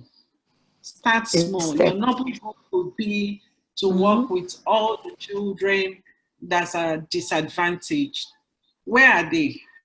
They may be in, let's say, Makoko, and you live in Lekki Phase 1. How do you, the logistics and all. But For getting around there. you, there are people you can work with. No matter what it is, start small. If you don't take a step, Start nothing. small. Just take a step. Beautiful. Or, there may be other emotions underlining the lack of movement. So it's something to explore. But I say if it's fear, The hesitancy, yes. if it's fear of it being too big, that's a good one. If it's fear of incapability, then one of the exercises we did about your thoughts about a situation, try and do that exercise, the ABC, what is this setback? What are my thoughts? Yes. Are they real? Or is it just me getting scared? What's the worst that would happen? What are the Exactly. around it? And, what can I do? What is helping me, moving me? What emotions and beliefs are going to move me towards my goal? Which ones I'm going through, yes. I'm actually be having, we have, I don't know if, we have tools we use. One of them is these cards. I don't know if you can see them, but they are Yeah, we fantastic can. in terms of, so they are feel, act, and they are thoughts, feelings, and action cards. We call them TFA cards. So actually, you could pick what you're feeling, because sometimes people can't express themselves. So an exercise would help. We could pick what you're feeling. Yeah. You have an option, and you pick what you're feeling. Then you also pick how you're acting now. What are your emotions now? And then how those emotions are driving your actions now, which in this case is inaction. Then we then give you other options of cards to pick of how you want to feel. You know what you're feeling now, it's not a good feeling. But how would you want to feel? If you had a magic wand, how would you want to feel? If capability, money, nothing was an object, how would you want to feel? How would you want to act? So we'll take you from where you are now to where you want to be. Then what is in between that is your strategy and plan. And then we work it out, from what you can do every day to what you can do every week, every month, and work towards that goal. Okay. There's so many to use. Somebody raised their hands. I need to unmute her. Feintola, please. I'm unmuting you now. So just unmute and ask your question. Thank you. Okay. Feintola, thank you. Yes. Hi, Library. Can you hear me? Hi, FT. Good to see you. Hi, dear. Really good session. Thank you. Okay, you spoke about patterns can create a blind spot. And then you went on to say about pivoting with the right emotions, and you used an analogy, maybe a worker who does things, maybe a noise and our reactions are, maybe the reaction is shouting and you keep doing the same thing, nothing changes, that person hasn't changed. You're still reacting to their behavior in a certain way. So I wanted, how, when you say pivot with the right emotions, okay, I stand back and say, I don't want to keep doing this. I don't want to keep shouting. This person isn't going to change. What do you mean by pivot with the right emotions in that sort of scenario? Okay, thank you. It starts with your thoughts, because your thought is driving your emotion. And that's driving your action, which pushes you in the loop. The person is not going to change. And remember, you can't control people. You can control yourself and your reaction to situations. So it can either be constructive or destructive reaction. So before you choose the emotion, you start with your thoughts. Change your thought.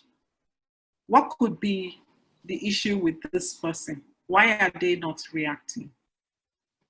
Maybe having a meeting in a different way to find out the reason behind their own actions.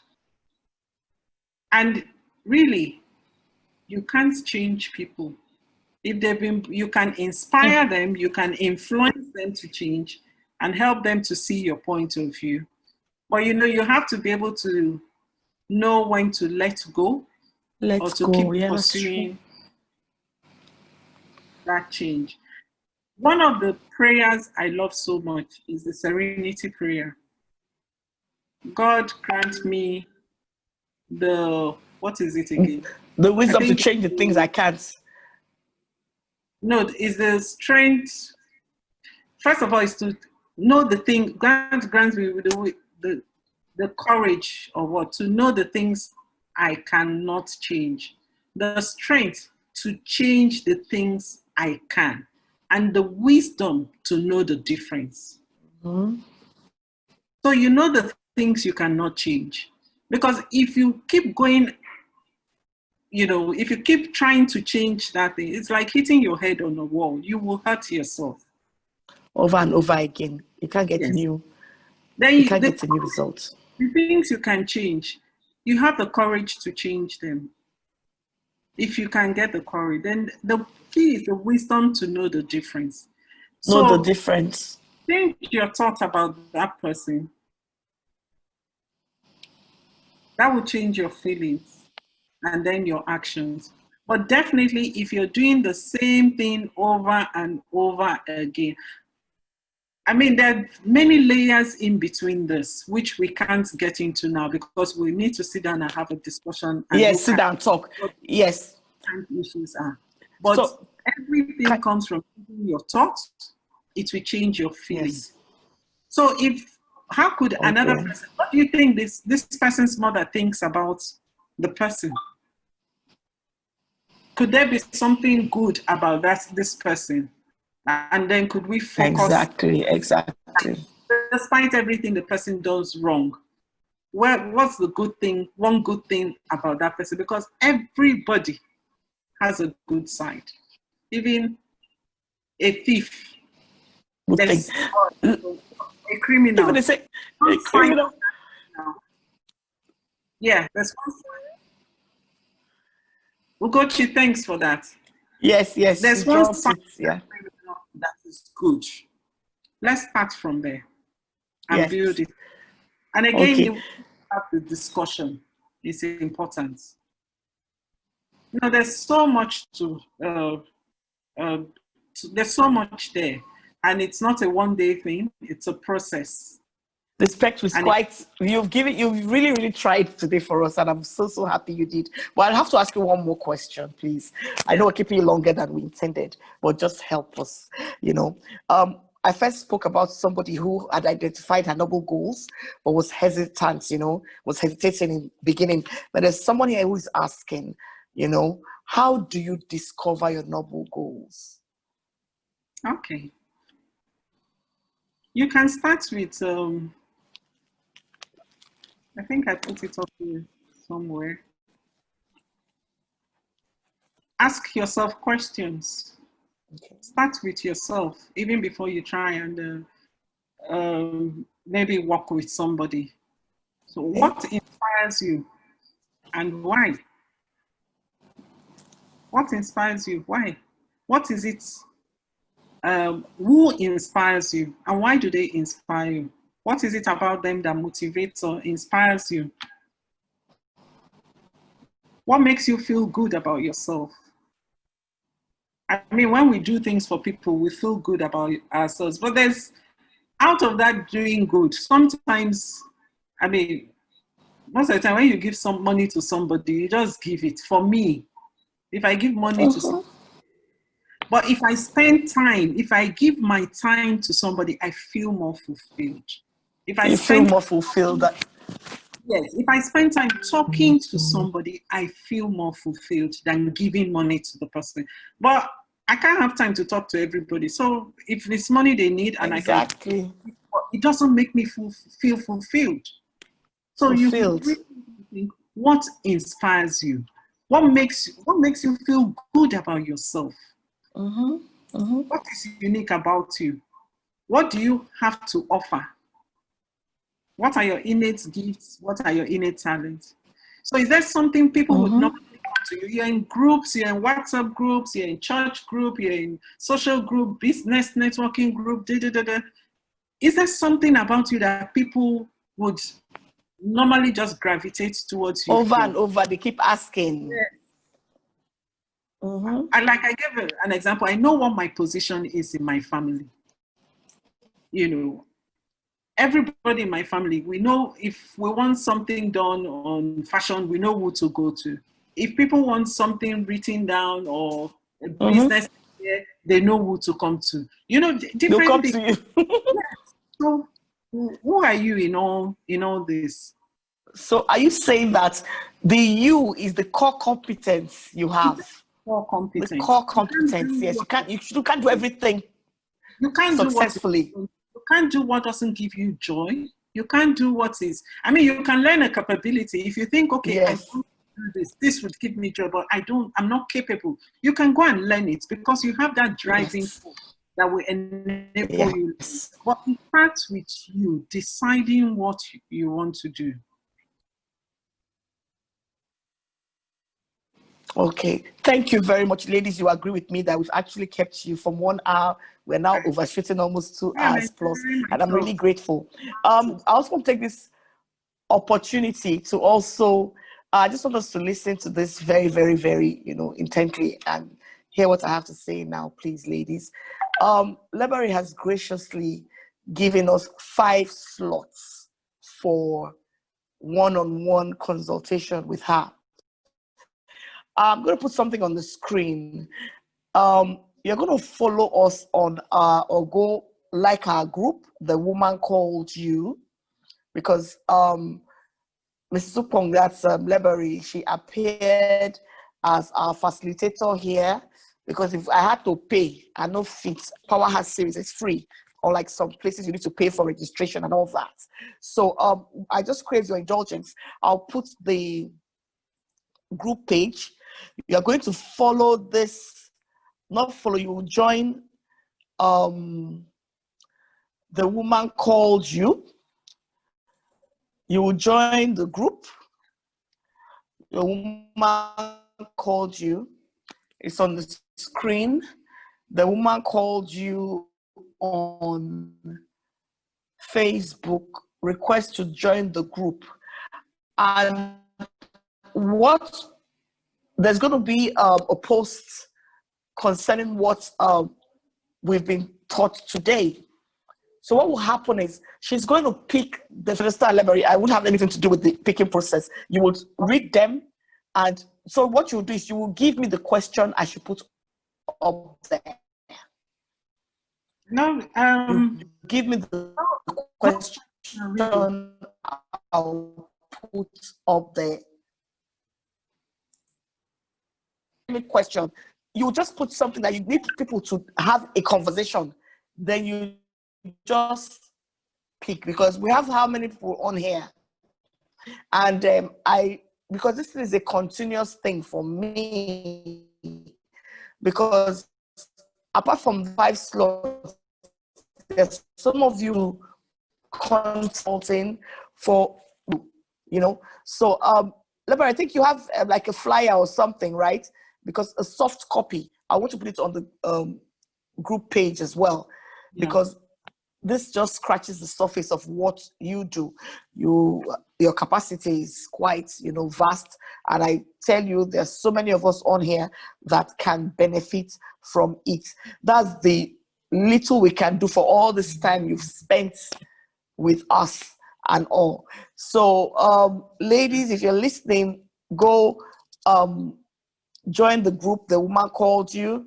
Lebury will just give me something to put. It's not an exam. You don't have to read to pass an exam.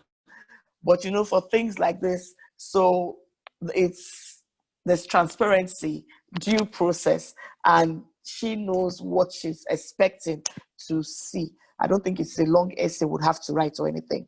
So if there's anybody here who would want to give the vote of thanks, I always do that. I always want a TWCYP woman. As a matter of fact, Lebury's first daughter is here with us, Edak. She's one of those that insisted she continues. You know, the funny thing is, yes, it's her mom and all that, but you know, when you listen to your mom speak to other people, you just stay at her feet and listen like a stranger. It always happens like that, and she's been here from the beginning to the end. So, Lebari, I want you to give us the vote of thanks. So I'm going to unmute you now. Edak, sorry, I said Lebari, sorry. Edak, give us the vote of thanks. That's her first daughter. No, but sorry, before she gives She's a lawyer and also a chef. Before she gives the vote of thanks, let me just say something. Continue. That I started this EQ journey some years ago, and I realized a lot of the mistakes I made as a parent and how that could have affected my own children. But one thing I also realized is when you wake up, it's your morning, and there's no opportunity like now. There's no need to focus on the past, it's gone. So what I do when I learn new things, I always call my children and tell them, this, oh my goodness, I can't believe I did this to you. I said this to you at this time. Wow. It's amazing the things that have come up from there. You know, like there was a situation, she had this image about herself because I'd said something so many years ago. I couldn't believe that she had that image. She's laughing. Meanwhile, I meant something different. So I just want to encourage you that it's not too late. All my children are adults now. But so for me, the good thing in it is they can understand when I talk. They can understand where I'm coming from. To now go back and start explaining to 5 or 8-year-olds how, you know, things changed. I'm not, you know, so I see the good in the situation that they are adults now. So I just want to encourage everybody. One step, that was what that poll was for. I want you to just take one step, not 2, not 3, one step and build on it. Look at your profiles. I mean, you can get my number from Zuriel. Yes, I'll give them your number. Yes, yes. Messages, WhatsApp messages, you know, because I can't answer too many phone calls. You know, to explain anything about the competencies or anyone you want to group. Oh, thank you very much. Thank you very much. Okay, sorry. I really do appreciate this. Edak, over to you. Vote of thanks for Mama. Thank you, Auntie. And her sister is here too. That's your sister, right? Your sister is here with us. Yes, Stella. Yeah. Lebari, your sister is on this call. Yes, Stella, yes. Okay, so Edak, go ahead, you're on the spot. Almost every time my mom does something on EQ, I'm always there. Always there. Because for me, it's a blessing just to listen and to learn from her.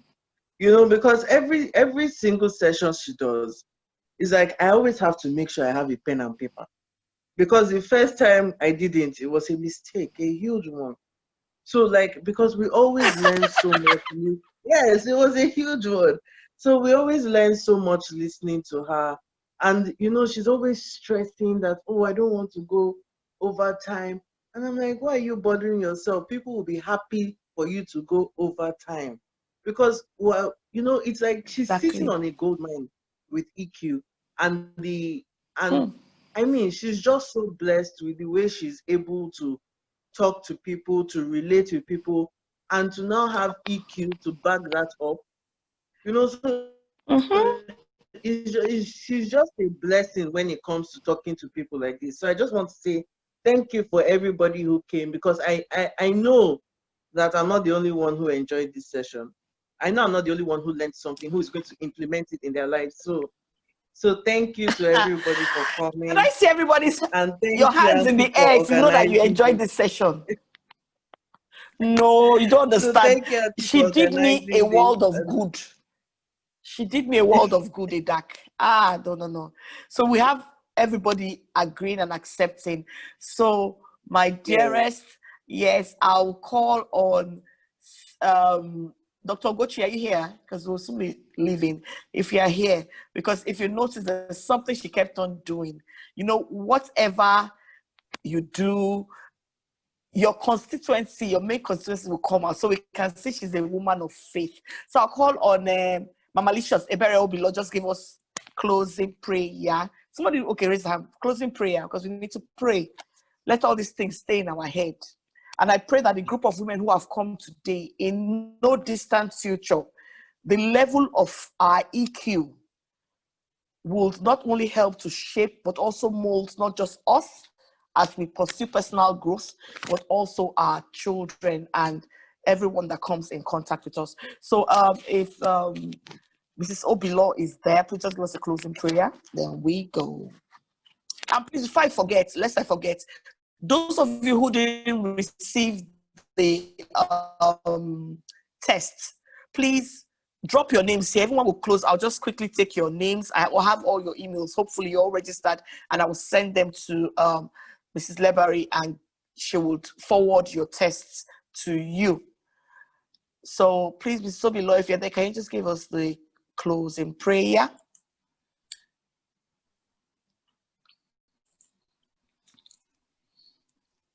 Is she here? Let me ask her to unmute. Unmute, ma. I've asked you to unmute. Okay. Okay. I don't know what's going on. Okay. Yes, she's here now. Please, Good can you pray evening, for us? everybody. Thank you. In Jesus' name.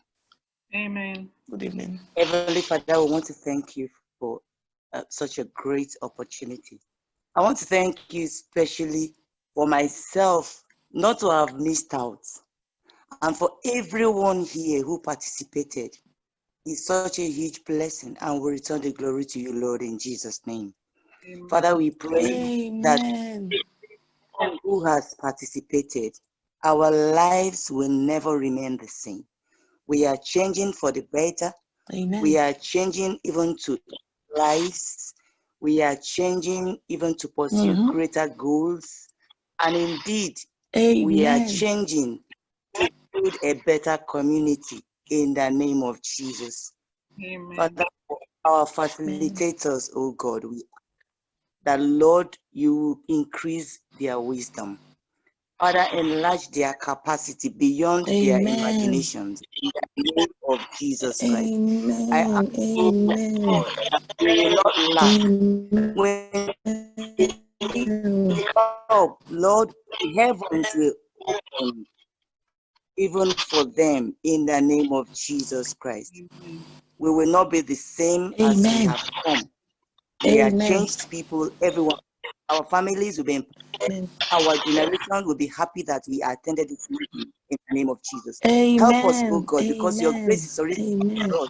Let us be able to put to practice everything that we have learned, living one day at a time, one problem at a time. The grace to identify thoughts that we cannot handle and leave them on your table in the name of Jesus. Thank you. Thank you, Heavenly Father. We can't thank you enough. Lord, accept our thanksgiving, accept our gratitude. In Jesus' matchless name we have prayed. Amen. Let's just share the grace of the Lord Jesus Christ, the love of God, and the sweet fellowship of the Holy Spirit rest and abide with us now and forevermore. Amen. Surely goodness and mercy shall follow us all the days of our lives, and we shall dwell in the house of the Lord forever and ever. Amen. Once again, thank you for joining us, and we hope to see you on the next PowHer for Power series. Thank you, Zuriel. Remember, if you want our facilitators number, yes, please get in. We all have to get emotionally smart. Take care. God bless you all. God bless you. Good night. Yes, ma'am.